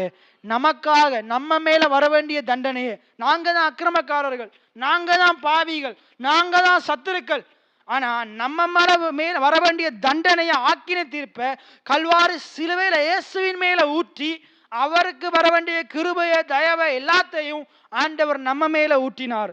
இந்த வசனம் சொல்லுது பாருங்க, என்னோடு சேர்ந்து வாசிங்க. தேவனும், சத்தமா சொல்லுங்க, தேவனும் இரக்கத்தில் ஐஸ்வர்யம் உள்ளவராய் நம்மில் அன்பு கூர்ந்த தம்முடைய மிகுந்த அன்பினாலே. நம்ம மேல எப்படிப்பட்ட அன்பை வச்சிருக்கிறாராம்? மிகுந்த அன்பை வச்சிருக்கிறாராம். என் ஆண்டவர் உங்க மேல மிகுந்த அன்பை வச்சிருக்கிறார், உங்களை நேசிக்கிறார், உங்களை அன்பு கூறுறார். அப்ப நீங்க கேட்கலாம், ஐயோ பினகாஸ், நான் இவ்வளவு பெரிய பாவி, வார வருஷம் என்னை ஆண்டு புழு புழுத்து சாக வச்சிருவாரே. ஆண்டவர் உங்களை நேசிக்கிறார், உங்களை மாற்றுவார். இன்னைக்கு ஒருவேளை நீங்க பாவத்தில் ஜீவித்து கொண்டிருக்கலாம், உங்களுக்குள்ள சில தவறுகள் இருக்கலாம், நீங்க இன்றைக்கு உங்களுக்கு மனதுக்குள்ள மாம்சமும் மனசும் விரும்பினவைகளை நீங்க செய்கிறவங்களா இருக்கலாம், உங்களோட மனதுக்குள்ள தீமையான காரியம் இருக்கலாம். ஒருவேளை நீங்க வெளியில கை காலினால பாவம் செய்யலாட்டியும் நீங்க உங்களோட மனசு பாவம் நிறைந்ததா இருக்கலாம். நான் என்ன சொல்றேன், ஆண்டவர் அப்படி உங்களை நேசிக்கிறாரு. நீங்க உங்களுடைய இருதயத்தை கர்த்தருக்கு ஒப்பு கொடுங்க, கர்த்தர் உங்களை பாவமாக உங்களை கழுவி சுத்திகரிப்பார், பாவத்தை மேற்கொள்ளுகிற பலனை தருவார், பாவத்தை வெறுத்து பரிசுத்தமா வாழ வைப்பார், மனம் திரும்ப வைப்பார். எத்தனை பேர் ஆமேன்னு சொல்றீங்க? ஆண்டவருக்கு விரோதமாக உங்களுக்குள்ள இருக்கிற காரியத்தை வெறுத்து உங்களை பரிசுத்தமா வாழ வைப்பார். மோசையை போல உலகத்தின் பாவ சந்தோஷங்களை வெறுத்து பரிசுத்தமா வாழ வைப்பார். எத்தனை பேர் ஆமீன் சொல்றீங்க? எத்தனை பேர் அப்படி விசுவாசிக்கிறீங்க? உங்களோட பலத்தினால முடியாத காரியத்தை அவருடைய பராக்கிரமம் செய்து முடிக்கும். நீங்க உங்களை நம்பாதீங்க, உங்களோட மாம்சத்தை பார்க்காதீங்க, உங்களுக்கு உள்ள இருக்கிற கர்த்தரை பாருங்க. அவர் எல்லாவற்றையும் செய்ய வல்லவராய் இருக்கிறார். நம்மளால மாற்ற முடியாது, நம்மளால கண்ட்ரோல் பண்ண முடியாது. ஆனா எனக்குள்ள இருக்கிற ஆவியானவர் கட்டுப்பாட்டின் ஆவியானவராய் இருக்கிறார். எல்லாம் சொல்லுங்க, எனக்குள்ள இருக்கிற ஆவியானவர் கட்டுப்பாட்டின் ஆவியானவராய் இருக்கிறார். அவர் என்னை கண்ட்ரோல் பண்ணி நடத்துவார். என்னை இஷ்டப்படி நடக்க விட மாட்டார். அவர் இது இஷ்டப்படி நடக்க விடுவார். எத்தனை பேர் ஆமேன்னு சொல்றீங்க? எத்தனை பேர் விசுவாசிக்கிறீங்க? அதை விசுவாசிக்கணும். பாருங்க, நீங்க ஆண்டவரை பார்த்து சொல்லணும், ஆண்டவரை என்னால முடியல, எனக்கு இறங்குங்க. என்னால் என்னுடைய பலத்தினால் இந்த பாவத்தை விட முடியல, பரிசுத்தமா வாழ முடியல, நான் பாவம் செய்கிறவனா இருக்கிறேன். இன்னும் நீங்க என்னை மன்னிச்சிருந்தும் நான் பாவம் செஞ்சு கொண்டிருக்கிறேன், உமக்கு விரோதமான வாழ்க்கை வாழ்றேன், என்னைய தயவா மன்னிங்க. எப்ப இந்த குமாரன் தகப்பனுடைய அன்பை பார்த்து திருப்பி தகப்பனிடத்துல வந்தானோ, தகப்பன் அவனை தூக்கி எடுத்தார். நீங்க தகப்பனிடத்துல வர பழகணும். உங்களோட பாவங்களை அறிக்கையிட்டு அந்த பாவங்களை உங்களால விட முடியலையா, ஆண்டவரே அதுக்கு நீங்க எனக்கு உதவி செய்யுங்க, என்னால விட முடியல, என்னை நம்முடைய ரத்தத்தினால கழுவி சுத்திகரிங்க. அதான் தாவீது ஜெபம் பண்றார். ஈசோப்பினால் கழுவும், அப்பொழுது நான் சொஸ்தமாவேன். என்னை கழுவி அருளும், நான் உறைந்த மறையிலும் வெண்மையாவேன். எத்தனை பேர் ஆமேன்னு சொல்றீங்க? ஆண்டவர்கிட்ட வாங்க. இல்ல நான் என்னையே நானே துப்புரவாக்கிட்டு நான் வர்றேன். ஏன் பிரதர் நீங்க சேர்ச்சுக்கு வர்றீங்க? இல்ல, ஐயோ நான் பாவம் செய்யறேன், அக்கிரமம் செய்யறேன், நான் என்னைய சரிப்படுத்திட்டு நான் சேர்ச்சுக்கு வர்றேன். இன்னும் சிலர்கிட்ட கேட்கும்போது ஏன் தம்பி சேர்ச்சுக்கு வர்ற? இல்ல, ஐயோ எனக்கு கடன் பிரச்சனை தலைக்கு மேல இருக்குது. என்ன இருக்குது? கடன் பிரச்சனை தலைக்கு மேல இருக்குது. அதெல்லாம் சரி பண்ணிட்டு வாரேன். நீ சரி பண்ண போறதே கிடையாது. நீ ஆண்டவர் இடத்துல வா, ஆண்டவர் சரி பண்ணுவார். எத்தனை பேர் ஆமேன்னு சொல்றீங்க? நான் ஒரு வேலை தேடி திரிகிறேன், வேலையே கிடைக்குது இல்ல, நீ ஆண்டவர் இடத்துல வா, ஆண்டவர் நல்ல வேலையை தருவார். ஐயோ என்ற வருமானம் பத்தல, அதனாலதான் இன்னொரு வேலைக்கு போறேன், அதனாலதான் சேர்ச்சுக்கு வர முடியல. நீ தேவனை தேட வேண்டிய முறையில தேடு, தேவனுடைய வருமானத்தை அதிகரிக்க செய்வார். எத்தனை பேர் ஆமேன்னு சொல்றீங்க? தேவன் உடையவர்கள். ஆண்டவர் சொல்றாரு, என்னை இல்லாமல் உங்களால் ஒன்றும் செய்ய முடியாது, அவர் இல்லாம உங்களால ஒன்றுமே செய்ய முடியாது. எத்தனை பேர் ஆமேன்னு சொல்றீங்க? அவர் உங்களோடு கூட இருந்தா நீங்க சேனைக்குள்ளையும் பாய்வீங்க, மதலையும் தாண்டுவீங்க, எவ்வளவு பெரிய சத்துருவை எதிர்த்து நிற்பீங்க. அவர் தேவன் நமக்கு கொடுத்த சொல்லி முடியாத ஈவா இருக்கிறார். என் இயேசு கிறிஸ்து தேவன் எனக்கு கொடுத்த சொல்லி முடியாத ஈவா இருக்கிறார். எல்லாம் சொல்லுங்க, என் இயேசு கிறிஸ்து தேவன் எனக்கு கொடுத்த சொல்லி முடியாத ஈவா இருக்கிறார். பரத்திலிருந்து வந்த ஈவா இருக்கிறார், நன்மையான ஈவா இருக்கிறார். மறுபடியும் சொல்ல போறோம், என் இயேசு கிறிஸ்து பரத்திலிருந்து வந்த ஈவா இருக்கிறார், நன்மையான ஈவா இருக்கிறார், சொல்லி முடியாத ஈவா இருக்கிறார். அவரை போல ஒரு ஈவனா இதுவரைக்கும் பெற்றதே கிடையாது, இனியும் பெறப்போறதே கிடையாது. எத்தனை பேர் ஆமேன்னு சொல்றீங்க? அப்படியே கைகளை தட்டி ஆண்டவருடைய நாமத்தை மகிமைப்படுத்தும். அப்ப ஆண்டவர் நமக்கு கொடுத்த மிகப்பெரிய ஈவு, சொல்லி முடியாத ஈவு, வானத்திலிருந்து இறங்கி வந்த ஈவு. ஆண்டவர் சொல்றாரு யோவான் 6ஆம் அதிகாரத்துல, ஜீவ அப்பம் நானே, வானத்திலிருந்து இறங்கி வந்த ஜீவ அப்பம் நானே. பழைய ஏற்பாட்டில் கொடுக்கப்பட்ட மன்னாவை போல அல்ல, அதை பார்க்கிலும் நாம் விலையேற பெற்ற ஜீவ அப்பமா இருக்கிறேன். எத்தனை பேர் ஆமேன்னு சொல்றீங்க? அப்ப ஆண்டவர் நம்முடைய ஜீவ அப்பமா இருக்கிறார். ஆண்டவர் தேவன் நமக்கு கொடுத்த சிறந்த பரிசா இருக்கிறார். ரைட்? பிதாவானவர் எனக்காக ஏன் அவரை கொடுக்கணும்? பிதாவானவர் அந்த இவ்வளவு பெரிய ஈவை வேற யாருக்காக கொடுத்திருக்கலாம்? இந்த உலகத்துல எவ்வளவோ நல்லவங்க இருக்கிறாங்க, இந்த உலகத்துல எவ்வளவோ வல்லவங்க பரிசுத்தவான்கள் இருக்கிறாங்க. ஏன்னா மேல இருந்து கீழே வரைக்கும் வெள்ள உடுப்பு போடுறாக்கள் இருக்கிறாங்க, பாவம் செய்யாதாக்கள் இருக்கிறாங்க, என்ன தங்கம் போடாதாக்கள்லாம் இருக்கிறாங்க. அவங்களுக்காக கொடுத்திருக்கலாமே, அவங்களுக்காக கொடுத்திருக்கலாமே. இல்லாட்டி அந்த 1,44,000 பேருக்கு மட்டுமாக இயேசுவை கொடுத்திருக்கலாமே. இன்னைக்கு நிறைய பேர் சொல்லி தெரியுறாங்க, நாங்க மட்டும்தான் பரலோகம் போவோம், அவங்களுக்காக கொடுத்திருக்கலாமே.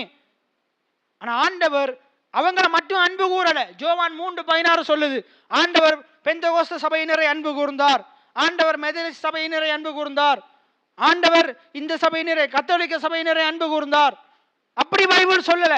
ஆண்டவர் யாரை அன்பு கூர்ந்தார்? தேவன் அவருடைய குமாரனை அவருடைய ஒரே பேரான குமாரனை விசுவாசிக்கிறவன் எவனோ, அவன் எந்த சபையா இருக்கலாம், அவன் எப்படிப்பட்டவனா இருக்கலாம், ஆனா அவன் குமாரனாக இயேசு கிறிஸ்துவ விசுவாசிக்கிறான் என்றா அவனை ஆண்டவர் அவனுக்காக என்ன செய்தாரு?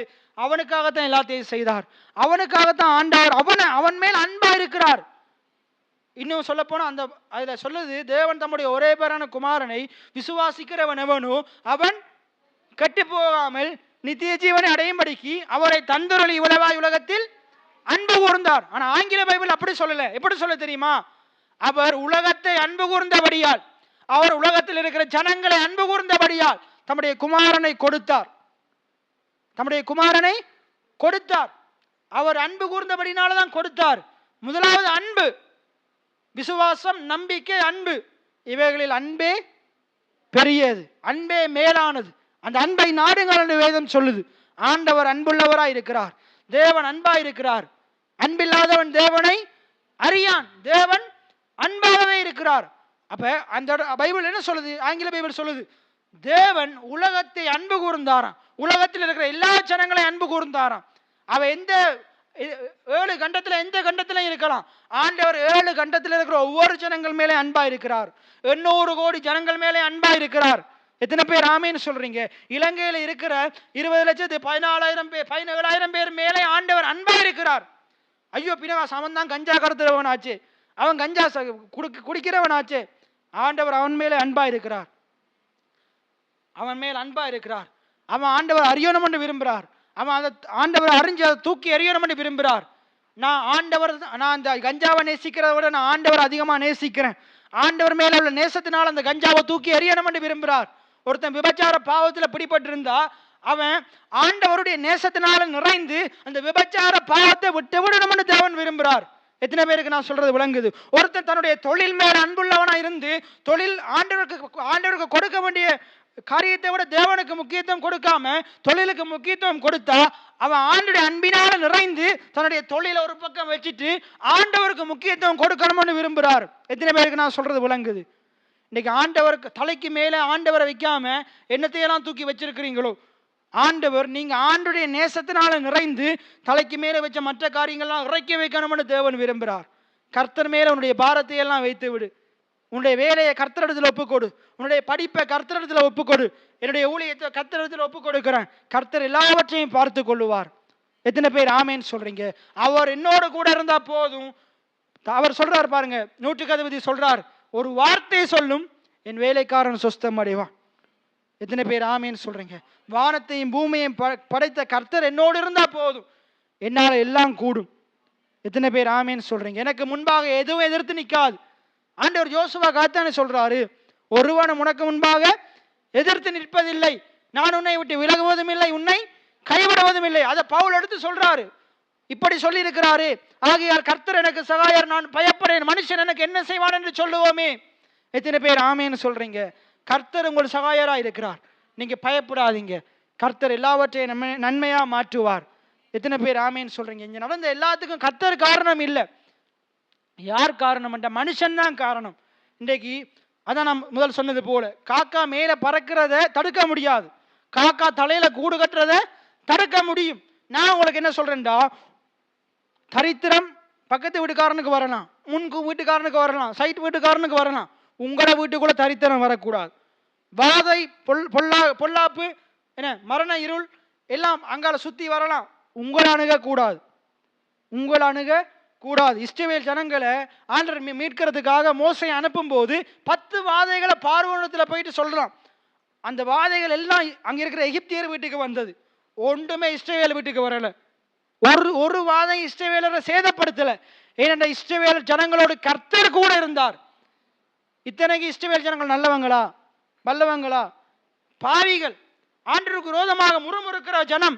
ஆண்டவருக்கு எல்லாமே தெரியும். ஆனா ஆண்டவர் அவர்கள் மேல உள்ள அன்பினால அவங்களை என்ன செய்கிறார்? எந்த வாதையும் அவங்களை சேதப்படுத்தாதபடிக்கு பாதுகாக்கிறார். அந்த ஆண்டவர் தான் நம்முடைய ஆண்டவராக இருக்கிறார். எத்தனை பேர் ஆமேன்னு சொல்றீங்க? அப்ப ஏன் இவ்வளவு பெரிய கிஃப்டை கொடுக்கணும்? ஏன் சொல்லி முடியாத கிஃப்டை கொடுக்கணும்? ஏன் நம்ம மேல நன்மையான ஈவை கொடுக்கணும்? ஏனென்றா ஆண்டவர் நம்மளை அதிகமா நேசிக்கிறார்.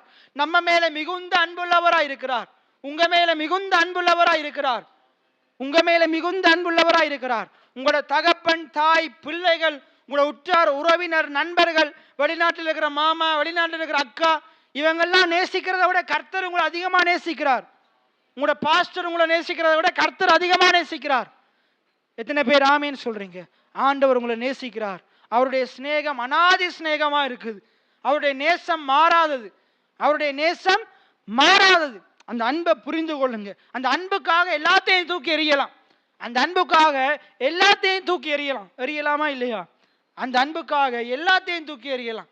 அவருடைய அன்பே பெரியதா இருக்குது. எத்தனை பேர் ஆமேன்னு சொல்றீங்க? அப்ப அந்த வசனத்தை பாருங்க.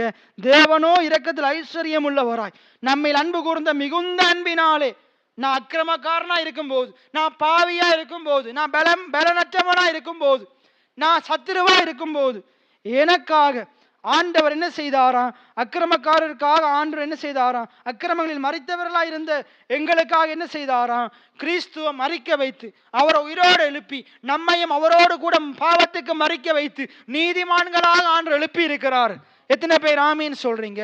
நம்மளை அவரோடு கூட தரித்திரரா மரிக்க வைத்து நம்மளை ஐஸ்வர்யவான்களா எழுப்பி இருக்கிறார். நம்மளை அவரோடு கூட தோல்வி அடைந்த மனுஷனா மரிக்க வைத்து அவரோடு கூட நம்மளை வெற்றி சிறக்கிறவனா எழுப்பி இருக்கிறார். கிறிஸ்துவுக்குள்ள அவரோடு கூட உயிரோடு எழுப்பப்பட்ட நான் முற்றிலும் ஜெயம் கொள்ளுகிறவனா இருக்கிறேன். எத்தனை பேர் ஆமேன்னு சொல்றீங்க? எவ்வளவு அழகா சொல்லப்படுது பாருங்க. ஆண்டவருடைய அன்பு நம்மளை எப்படி மாத்துது பாருங்க. கிறிஸ்து இயேசுவுக்குள் அவர் நம்முடைய, அந்த வசனத்தை வாசிங்க, 6ஆம் வசனத்தை வாசிங்க. கிறிஸ்து இயேசுவுக்குள் அவர் நம்மிடத்தில் வைத்த தயவினாலே வருங்காலங்களில் விளங்க செய்வதற்காக கிறிஸ்து இயேசுவுக்குள் நம்மை அவரோடு கூட எழுப்பி, பாருங்க, பாவத்தில் கிடந்த நம்மளை, அக்கிரமத்தில் கிடந்த நம்மளை நீ இப்படியே கிடந்து செத்து போ, நாசமா போன்னு விடாம, மற்ற மனுஷங்களா இருந்து இப்படித்தான் செய்வாங்க, நீ அழிஞ்சு போ, நாசமா போ, அப்படியே விடாம பாவத்திலையும் சாபத்திலையும் விழுந்து கிடந்த நம்மளை, உளையான சேற்றில கிடந்த நம்மளை, எழும்பவே முடியாதுன்ற நிலையில இருந்த நம்மளை ஆண்டவர் என்ன செய்தாராம்? கிறிஸ்து அந்த உலகத்துக்கு அனுப்பி அவரை நம்மளுக்கு நம்முடைய பாவங்கள் சாபங்களுக்காக மறிக்க வைத்து என்ன செய்தாராம்? அவரை மறிக்க வைத்து அவர் அடக்கம் பண்ண வைத்து அவரோடு கூட நம்மையும் எழுப்பினாராம். எத்தனை பேர் ஆமேன்னு சொல்றீங்க? எழுப்பி நம்மளை எழுப்பினது மட்டும் இல்லை, இனி என்ன செய்ய போறாரு? தேவனுடைய வலது பரிசத்துல அவர் இருக்கிறாரு. அவருக்கு பக்கத்துல அவரோடு கூட நம்மை உட்கார செய்ய போகிறார். எத்தனை பேர் ஆமேன்னு சொல்றீங்க? அதற்காகத்தான் நாங்கள் அழைக்கப்பட்டவங்களா இருக்கிறோம். இப்ப நீங்க என்ன செய்யணும்? இவ்வளவு சொல்லப்பட்டிருக்கு. இப்ப நீங்க என்ன செய்யணும்? 8ஆம் வசனம் சொல்லுது, இந்த கிருபையை விசுவாசிங்க. இந்த கிருபையை விசுவாசிங்க. எல்லாம் சொல்லுங்க. கிருபையினாலே விசுவாசத்தை கொண்டு ரட்சிக்கப்பட்டிருக்கிறேன். கிருபையினாலே விசுவாசத்தை கொண்டு ரட்சிக்கப்பட்டிருக்கிறேன். கிருபை என்ன? தகுதியற்றவனுக்கு தேவன் காட்டுகிற தயவு. தகுதியற்றவனுக்கு தேவன் காட்டுகிற தயவு. நான் உன்னதத்துல தேவனுடைய வலது வருஷத்துல இருக்க தகுதியற்றவன், கிறிஸ்துவோடு கூட எழுப்பப்பட தகுதியற்றவன், நான் இன்றைக்கு வாழ்றதுக்கு தகுதியற்றவன். நான் இன்றைக்கு வாழ்றது என்னுடைய செயல்களினால் அல்ல, ஆண்டவராய் இயேசு கிறிஸ்துனுடைய செயல்களினால். எத்தனை பேர் ஆமீன் சொல்றீங்க? அப்ப கிருபை, தேவன் நமக்கு கொடுத்த கிருபையை விசுவாசிக்கிறதன் மூலமா தான் நாங்கள் இன்றைக்கு நிற்கிறோம். அதான் நம்ம படிக்கிறோம். நான் நிற்பதும் நிர்மூலமாக இருக்கிறதும் என்னுடைய பரிசுத்தமே என்று படிக்கல. நான் நிற்பது நிர்மூலமாக இருக்கிறதும் தேவனுடைய கிருபையே.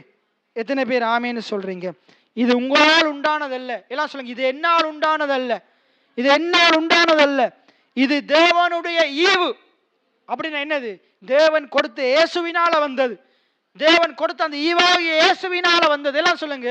இது தேவன் கொடுத்த ஈவாகிய இயேசு கிறிஸ்துவினால் வந்தது. எது?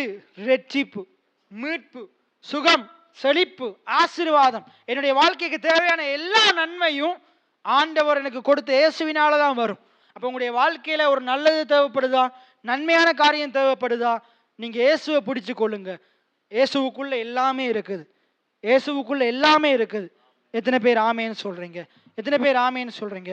தேவன் நமக்கு கொடுத்த சொல்லி முடியாத ஈவாக குமாரனாக இயேசு கிறிஸ்து இருக்கிறார். அவர் உங்களை அதிகமா நேசிக்கிறார். தேவன் எதனால குமாரனை கொடுத்தாரண்டா அவர் உங்களை நேசிக்கிறார். ஆபிரகாம் ஈசாக்கை விட ஈசாக்கை கொடுத்த கர்த்தர் அதிகமா நேசிச்சான். அதனாலதான் ஈசாக்கை கொடுத்தான். ஆபேல் தன்னுடைய ஆட்டு மந்தையை விட அந்த ஆட்டு மந்தையை தனக்கு கொடுத்த தேவனை நேசித்தான். அதனாலதான் கொளுத்த ஆடை கொடுத்தான். அதுதான் முதல் தரமான ஆட்டை கொடுத்தான். எத்தனை பேர் ஆமேன்னு சொல்றீங்க? இன்றைக்கு நீங்க தேவனை அதிகமா நேசிப்பீங்களா இருந்தா நீங்க தேவனுக்காக சிறந்ததை கொடுப்பீங்க, தேவனுடைய ஊழியத்துக்காக சிறந்ததை கொடுப்பீங்க. எத்தனை பேர் ஆமேன்னு சொல்றீங்க? வாங்குகிற ஜனங்களா இருக்க மாட்டீங்க. அந்த ஏழை விதவைக்கு 2 பணம் தான் இருந்தது. ஐயோ 2 பணம் தான் இருக்குது, நான் இவ்வளவு கஷ்ட காலத்துல இருக்கிறேன், தொழில் இல்லை, வருமானம் இல்லை, ஆகையினால கோபிச்சு கொள்ளாதீங்க. இல்லை, ஏசு காணிக்கப்பட்டியில் அமர்ந்திருந்தே பார்த்தாராம். அந்த ஏழை விதவை தன்னுடைய ஜீவனத்துக்கு தான் உயிர் வாழ்றதுக்கு இருந்ததை எடுத்து கொடுத்தாலாம். கடவுள் மேல் அன்பு இருந்த கடவுளுக்காக எதையும் கொடுப்போம். மற்றது கொடுத்த பிறகு குறை பேசி கொண்டிருக்க மாட்டோம். கொடுத்த பிறகு நம்ம ஐயோ ஏன் கொடுத்தோம்னு நினைக்க மாட்டோம். நான் ஆண்டவருக்குன்னு மனப்பூர்வமாக கொடுத்துருக்கிறேன், மிச்சத்தை அவர் பார்த்து கொள்ளுவார், மிச்சத்தை அவர் பார்த்து கொள்ளுவார். எத்தனை பேர் ஆமேன்னு சொல்றீங்க? என்னுடைய சபை ஜனங்கள் வாங்குகிறவங்களா இருக்கக்கூடாது. இன்றைக்கு ஒருவேளை வாங்குகிறவங்களா இருந்தாலும் அவங்க எப்படிப்பட்ட நம்பிக்கையுடையவங்களா இருக்கணுமா இருந்தா, நான் இன்றைக்கு வாழ்ற வாழ்க்கையை நான் வாழ மாட்டேன். கர்த்தரனையை கொடுக்கிறவனா மாத்துவார், கர்த்தரனையை கொடுக்கிறவனா மாத்துவார். என்னைய நான் வாரி இறைத்தும் விருத்தி அடைவாரும் உண்டு, அதிகமாய் பிசினித்தனம் பண்ணி வறுமை அடைவாரும் உண்டு. வாரி இறைச்சாதான் என்ன செய்ய முடியும்? விருத்தி அடைய முடியும், பெருக முடியும். என்ன பிசினித்தனம் பண்ணின வறுமையை தான் அடைய முடியும். அப்ப பிசினித்தனம் பண்றவங்களா இருக்கக்கூடாது. அப்ப இந்த முறை நம்ம சேர்ச்சுக்கு இதை வாங்கணும் அதை வாங்கணும்னு நாங்கள் ஆக்களையெல்லாம் அனுப்ப மாட்டோம். ஆண்டவர் உங்களுக்கு மனதில் ஏவுகிறபடி நீங்கள் என்ன செய்யுங்க. இந்த முறை நாங்கள் சோடிக்கையெல்லாம் போகிறது கிடையாது. நாங்கள் சில தேவையான சபைக்கு தேவையான ஒரு பிரயோஜனமான பொருட்களை வாங்குறதுக்கு யோசிச்சிருக்கிறோம். ஆக ஆண்டவர் உங்களுக்கு சொல்கிறபடி மனப்பூர்வமாக கொடுங்க, கர்த்தர் பெரிய காரியங்களை செய்வார். நம்ம ஐயோ பாஸ்டர் ஏதாச்சும் தரமாட்டாரா அதெல்லாம் பார்க்காதீங்க. எதிர்காலத்தில் ஆண்டவர் பெரிய காரியங்களை செய்வார். யார்கிட்டையும் இருந்து ஏதாச்சும் வருமானம் எதிர்பார்க்காதீங்க. ஆண்டவரை எங்களை கொண்டு செய்யுங்க சுவாமி. இன்றைக்கி நம்ம தான் நம்முடைய ஜபமாக இருக்கணும். அப்போ நீங்கள் என்னட்ட ஏதாச்சும் பெறணும்னு நீங்கள் நினைக்கலையே. நீங்களும் நானும் ஆராதிக்கிற ஆண்டவர் நம்மகிட்ட ஏதாச்சும் பிடுங்கணும்னு நினைக்கல, நம்மகிட்ட ஏதாச்சும் வாங்கணும்னு நினைக்கல. ஆண்டவர் என்ன நினைக்கிறார் தெரியுமா? நமக்கு இன்னும் ஏதாச்சும் கொடுக்கணும்னு தான் நினைக்கிறார். இன்னும் எப்படியாச்சும் இவனை ஆசீர்வதிக்கணும்னு தான் நினைக்கிறார். உங்களோட பாத்திரத்தை நிரம்பி வழியே பண்ணணும்னு தான் நினைக்கிறார். எத்தனை பேர் ஆமேன்னு சொல்றீங்க? நான் இந்த இடத்துல ஊழியம் செய்கிற நானே என்ன நினைக்கிறேன்டா, தேவனை அறிவினால நீங்க இன்னும் நிறையாமன்னு தான் நினைக்கிறேன். நீங்க நல்லா இருக்கணும்னு நினைக்கிறேன். நீங்க மற்றாக்கள்கிட்ட கையேந்த கூடாதுன்னு நினைக்கிறேன். மற்ற ஊர்க்காரன் சண்டை பிடிக்கும் போது நீங்களும் நிவாரணத்துக்காக சண்டை பிடிக்க கூடாதுன்னு நினைக்கிறேன். நான் என்ன நினைக்கிறேன்னா, நீங்க அவங்களுக்கு நிவாரணம் கொடுக்கணும். எத்தனை பேர் ஆமேன்னு சொல்றீங்க? நீங்க அவங்கள கூப்பிட்டு இந்தாங்க பிரதர் கொடுக்கணும். நான் உறுதியா சொல்றேன், போன மாதம் ஆண்டருக்கு நான் சில ஒரு ஏழை குடும்பத்துக்கு நான் ஒரு காரியத்தை செய்யும் போது கர்த்தர் என்னை உயர்த்தினார், கர்த்தர் என் தேவைகளை சந்தித்தார், கர்த்தர் எனக்கு சில சபைக்கென்று சில பொருட்களை வாங்குறதுக்கு கையின் பிரயாசத்தை ஆசீர்வதித்தார். இப்போ இந்த கிழமை நான் வாங்க போறேன், சபைக்கென்று சில பொருட்களை வாங்க போறேன், எனக்கென்று சில பொருட்களையும் வாங்க போறேன். அதே போல ஆண்டவர் உங்களுக்கும் செய்வார். நீங்க கர்த்தருக்கு உதாரத்துவம் உள்ளவங்களா கொடுக்கிறவங்களா இருங்க. தேவன் கொடுத்தபடி பெஸ்டானதை கொடுங்க. தேவன் இயேசுவை கொடுத்தது போல, இயேசு தன்னுடைய ஜீவனை கொடுத்தது போல, ஆபிரகாம் ஈசாக்கை கொடுத்தது போல, ஆபேல் தன்னுடைய மந்தையில் இருக்கிற பெஸ்ட் அண்ட் ஃபர்ஸ்டை கொடுத்தது போல நீங்க தேவனுக்கு என்றும் சிறந்ததை கொடுத்து பாருங்க. தேவன் பெரிய காரியத்தை செய்வார். தேவனுக்கு இன்னும் மட்டும் கொடுக்காதீங்க. நீங்க அதிகமா நேசிக்கிற ஒருத்தனுங்களுக்கு இந்த கிறிஸ்மஸ்ல சர்ச்சில் என்ன கிஃப்ட் தருவாங்க? இல்ல, இந்த கிறிஸ்மஸ்ல நீங்க தான் கிஃப்ட் கொடுக்க போறீங்க. நீங்க தான் யாராச்சும் ஏதாச்சும் கிஃப்ட், அது பெரிய என்ன விலை அதெல்லாம் தெரியாது. நீங்க யாருக்காச்சும் ஏதாச்சும் காரியத்தை கொடுங்க. வாங்குற ஆக்களா இருக்காதீங்க, கொடுக்குற ஆக்களா இருங்க. அப்படியே நாங்கள் எழும்பியிருந்து நாங்கள் ஆண்டவரை துதிக்க போகிறோம். ஆண்டவர் நமக்கு விலையேற பெற்ற ஒரு ஈவை கொடுத்திருக்கிறார், சொல்லி முடியாத ஈவை கொடுத்திருக்கிறார். இயேசு நமக்காக தேவன் கொடுத்த சொல்லி முடியாத ஈவா இருக்கிறார். என் இயேசு தேவன் எனக்காக கொடுத்த சொல்லி முடியாத ஈவா இருக்கிறார். எல்லாம் சொல்லுங்க, என் இயேசு தேவன் எனக்காக கொடுத்த சொல்லி முடியாத ஈவா இருக்கிறார், சொல்லி முடியாத ஈவா இருக்கிறார். அப்படியே கண்களை மூடினவர்களாக, ஆண்டவரே எனக்காக சொல்லி முடியாத ஈவை கொடுத்தீங்களே, அதற்காக நன்றி என்று சொல்லி வாய்களை திறந்து நாங்கள் எல்லாரும் ஜெபம் பண்ணுவோம். நன்றி சுவாமி, நன்றியோடு துதிக்கிறோம் ஆண்டவரே, நன்றியோடு துதிக்கிறோம், சோஸ்தரிக்கிறோம் ஆண்டவரே. அப்பா, சொல்லி முடியாத ஈவை எனக்காக கொடுத்திருக்கிறீங்களே ஆண்டவரே, அதற்காக நன்றி செலுத்துகிறோம், அதற்காக நன்றி செலுத்துகிறோம், அதற்காக நன்றி செலுத்துகிறோம் ஆண்டவரே. நன்றியோடு துதிக்கிறோம் ஆண்டவரே. அப்படியே நான் புதிய ஒரு பாடலை நான் படிக்க போகிறேன். நான் படித்து அதை கேட்டு நீங்கள் திருப்பி படிங்க.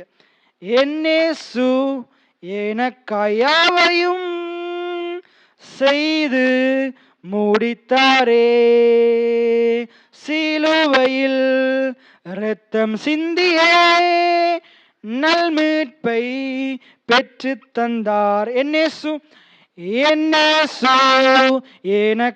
யாவையும் செய்து முடித்தாரே, சிலுவையில் இரத்தம் சிந்தியே நல்மீட்பை பெற்று தந்தார். மீட்கப்பட்டேன் இயேசு இரத்தத்தினால், சுகமடைந்தேன் அவர் காயங்களால், போக்கினாரே என் பாவங்களை, நீக்கினாரே என் சாபங்களை. மீட்கப்பட்டேன் இயேசு இரத்தத்தினால், கைகளை தட்டி சுகமடைந்தேன் அவர் காயங்களால், போக்கினாரே என் பாவங்களை, நீக்கினாரே என் சாபங்களை. மீட்கப்பட்டேன் இயேசு இரத்தத்தினால், சுகமடைந்தேன் அவர் காயங்களால், போக்கினாரே என் பாவங்களை, நீக்கினாரே என் சாபங்களை. அல்லேலூயா, முற்றிலும் ஜெயம் பெற்றேன். அல்லேலூயா, ஜெயத்தின் மேல் ஜெயம் பெற்றேன். அல்லேலூயா, முற்றிலும் ஜெயம் பெற்றேன். அல்லேலூயா, ஜெயத்தின் மேல் ஜெயம் பெற்றேன். அப்படியே கைகளை தட்டி ஆண்டவருடைய நாமத்தை நாங்கள் மகிமைப்படுத்துவோம். நல்ல ஆண்டவரே, அருமையான இந்த பரிசுத்தமுள்ள இந்த ஓய்வு நாளுக்காய் நன்றி செலுத்துகிறோம். அந்த நாளிலுமாய் உம்மை ஆராதிக்க, விண்ணப்பங்களை ஏறெடுக்க, உம்முடைய நல்ல வார்த்தையை கேட்க எங்களுக்கு கொடுத்த மாபெரும் சலாக்கியத்துக்காய் நன்றி செலுத்துகிறோம் சுவாமி. நாங்கள் நிற்பது நிர்மூலமாக இருக்கிறதும் அப்பா உம்முடைய கிருபையா இருக்கிறது. அந்த விலையேற பெற்ற கிருபைக்காக, உம்முடைய மிகுந்த அன்புக்காக நன்றி செலுத்துகிறோம் ஆண்டவரே. நீர் எங்கள் மேல் வைத்த இரக்கத்தினாலே ஆண்டவரே, நீர் இரக்கத்தில் ஐஸ்வர்யம் உள்ளவராய் இருக்கிறதுனாலே, நீர் மிகுந்த அன்புள்ளவராய் இருக்கிறதுனாலே, சொல்லி முடியாத ஈவாகிய அப்பா பரத்தில் இருக்கிற ஈவாகிய அந்த நன்மையான ஈவாகிய உம்முடைய குமாரனை எங்களுக்காக இந்த இடத்தில் இருக்கிற எங்கள் ஒவ்வொருவருக்காக தந்தபடினால் நன்றி சுவாமி. அந்த ஈவினாலே நாங்கள் எல்லாவற்றையும் பெற்றுக்கொள்வோம். அப்பா நாங்கள் ரட்சிக்கப்பட்டிருக்கிறோமே, அந்த இயேசு கிறிஸ்துவினாலே ரட்சிக்கப்பட்டிருக்கிறோமே, அந்த இயேசு கிறிஸ்துவினாலே நீதிமானாக்கப்பட்டிருக்கிறோமே, அதே போல அந்த இயேசு கிறிஸ்துவினாலே எங்களுடைய வாழ்க்கையிலே நாங்கள் எல்லாவற்றிலையும் உயர்வோம், நாங்கள் பெருகுவோம், நாங்கள் வாழா இராமல் தலையா இருப்போம், நாங்கள் கீழா இராமல் மேலா இருப்போம், நாங்கள் வாங்குகிறவர்களாய் இல்லாமல் கொடுக்கிறவர்களாய் இருப்போம். என் இயேசு எங்களுக்காக யாவையும் செய்து முடித்திருக்கிறார். அவருடைய இரத்தத்தினால் எங்களை பாவமர கழுவி சுத்திகரித்திருக்கிறார், மீட்டெடுத்திருக்கிறார். அந்த இயேசு எங்களை எல்லாவற்றின் மேலாக வெற்றி சிறக்க பண்ணுவார், எங்களை ஜெயம் பெற பண்ணுவார் என்பதை நாங்கள் விசுவாசிக்கிறோம் ஆண்டவரே. இந்த நல்ல வார்த்தை ஆண்டவர் இந்த இடத்துல இருக்கிற ஒவ்வொருவருடைய இருதயங்களுக்குள்ளும் செல்லட்டும், நல்ல இடத்துல விதைக்கப்படட்டும், 30, 60, 100 பலன் கொடுக்கட்டும். ஆண்டவர் இந்த பிள்ளைகளுடைய தேவைகளை சந்திப்பீராக. தொழில் இல்லாமல் கஷ்டப்படுகிற ஜனங்கள் அப்பா உம்முடைய வார்த்தையை கேட்டிருக்கிறார்கள், அந்த பிள்ளைகள் உம்மிடத்திலே வந்திருக்கிறார்கள். உம்முடைய அன்பு அவர்களுக்குரிய தொழிலை கொடுப்பதாக, அவர்களுக்குரிய வருமானத்தை கொடுப்பதாக, இந்த பிள்ளைகள் இழந்த பல காரியங்களை விட மேன்மையானதை கொடுப்பதாக ஆண்டவரே. அநேக பிள்ளைகள் வீடுகளை இழந்திருக்கிறார்கள், அநேக பிள்ளைகள் வருமானத்தை இழந்திருக்கிறார்கள், அநேக பிள்ளைகள் தன்னுடைய தொழில் உபகரணங்களை இழந்திருக்கிறார்கள். அப்பா நீர் நல்லவராய் இருக்கிறீர், நீர் நன்மை செய்கிறவராய் இருக்கிறீர். இழந்ததை காட்டிலும், ஜோபு இழந்ததை காட்டிலும் பல மடங்கு அதிகமாய் கொடுத்த ஆண்டவர், நீர் எங்களுக்கு கொடுப்பீர் தருவீர் என்பதை நாங்கள் நிச்சயித்திருக்கிறோம் ஆண்டவரே. எங்கள் நம்பிக்கையை உண்மையாக வைக்கிறோம் ஆண்டவரே. நீர் பெருக பண்ணுவீராக. இந்த கிறிஸ்துமஸ் நாட்களை நாங்கள் சந்தோஷமாக கொண்டாட, நாங்களும் நன்றாக உடுத்தி, நாங்களும் நன்றாக எங்களுக்கு தேவையானதை வாங்கி, அநேகருக்கு இலவசமாக பரிசுகளை கொடுக்கிறவர் பிள்ளைகளாக எங்களை நீர் வைத்திருக்கிறபடினால் நன்றி செலுத்துகிறோம் ஆண்டவரே. வந்த பிள்ளைகளை ஆசீர்வதிக்கிறேன், சுகபலத்தை கொடுங்க, ஆரோக்கியத்தை கொடுங்க. இந்த பிள்ளைகளுடைய கையின் பிரயாசத்தை ஆசீர்வதிங்க.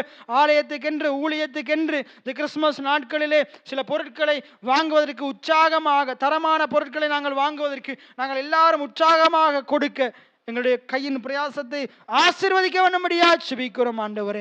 மனப்பூர்வமாக, கட்டாயத்தின் பேர் இல்லை, மன ரம்மியத்தோடு மனப்பூர்வமாக நாங்கள் ஒவ்வொருவரும் ஊழியங்களுக்கு என்று கொடுக்கத்தக்கதாக நீர் எங்களோடு இடைப்பட வேண்டும்படியா செபிக்கிறேன் ஆண்டவரே. இந்த இடத்துல வந்த ஒவ்வொரு வாலிப பிள்ளைகள், சிறு பிள்ளைகள், பெரியவர்கள் ஒவ்வொருவரையும் நான் ஆசீர்வதிக்கிறேன். இந்த வெள்ளத்தின் காரணமாக வர முடியாத வயோதிபர்களே நான் உங்களுடைய கரத்திலே தருகிறேன். அப்பா, நீர் அந்த பிள்ளைகளை தொடுவீராக, ஆசீர்வதிப்பீராக. ஆண்டவரே, கிறிஸ்துமஸ் ஆராதனைகளை வந்து பங்கு பெற உதவி செய்வீராக ஆண்டவரே. எங்களை தாழ்த்தி உயர்த்தி ஆண்டவராக இயேசுவின் நாமத்தினாலே ஜெபம் ஏறெடுக்கிறேன் என் ஜீவனுள்ள நல்ல பிதாவே, ஆமென். என் ஆத்துமாவே கர்த்தரை சோஸ்தரி, என் முழு உள்ளமே கர்த்தருடைய பரிசுத்த நாமத்தை சோஸ்தரி. என் ஆத்துமாவே கர்த்தரை சோஸ்தரி, கர்த்தர் செய்த சகல உபகாரங்களை மறவாதே. ஆமென். கர்த்தர் உங்களை ஆசீர்வதிப்பாராக.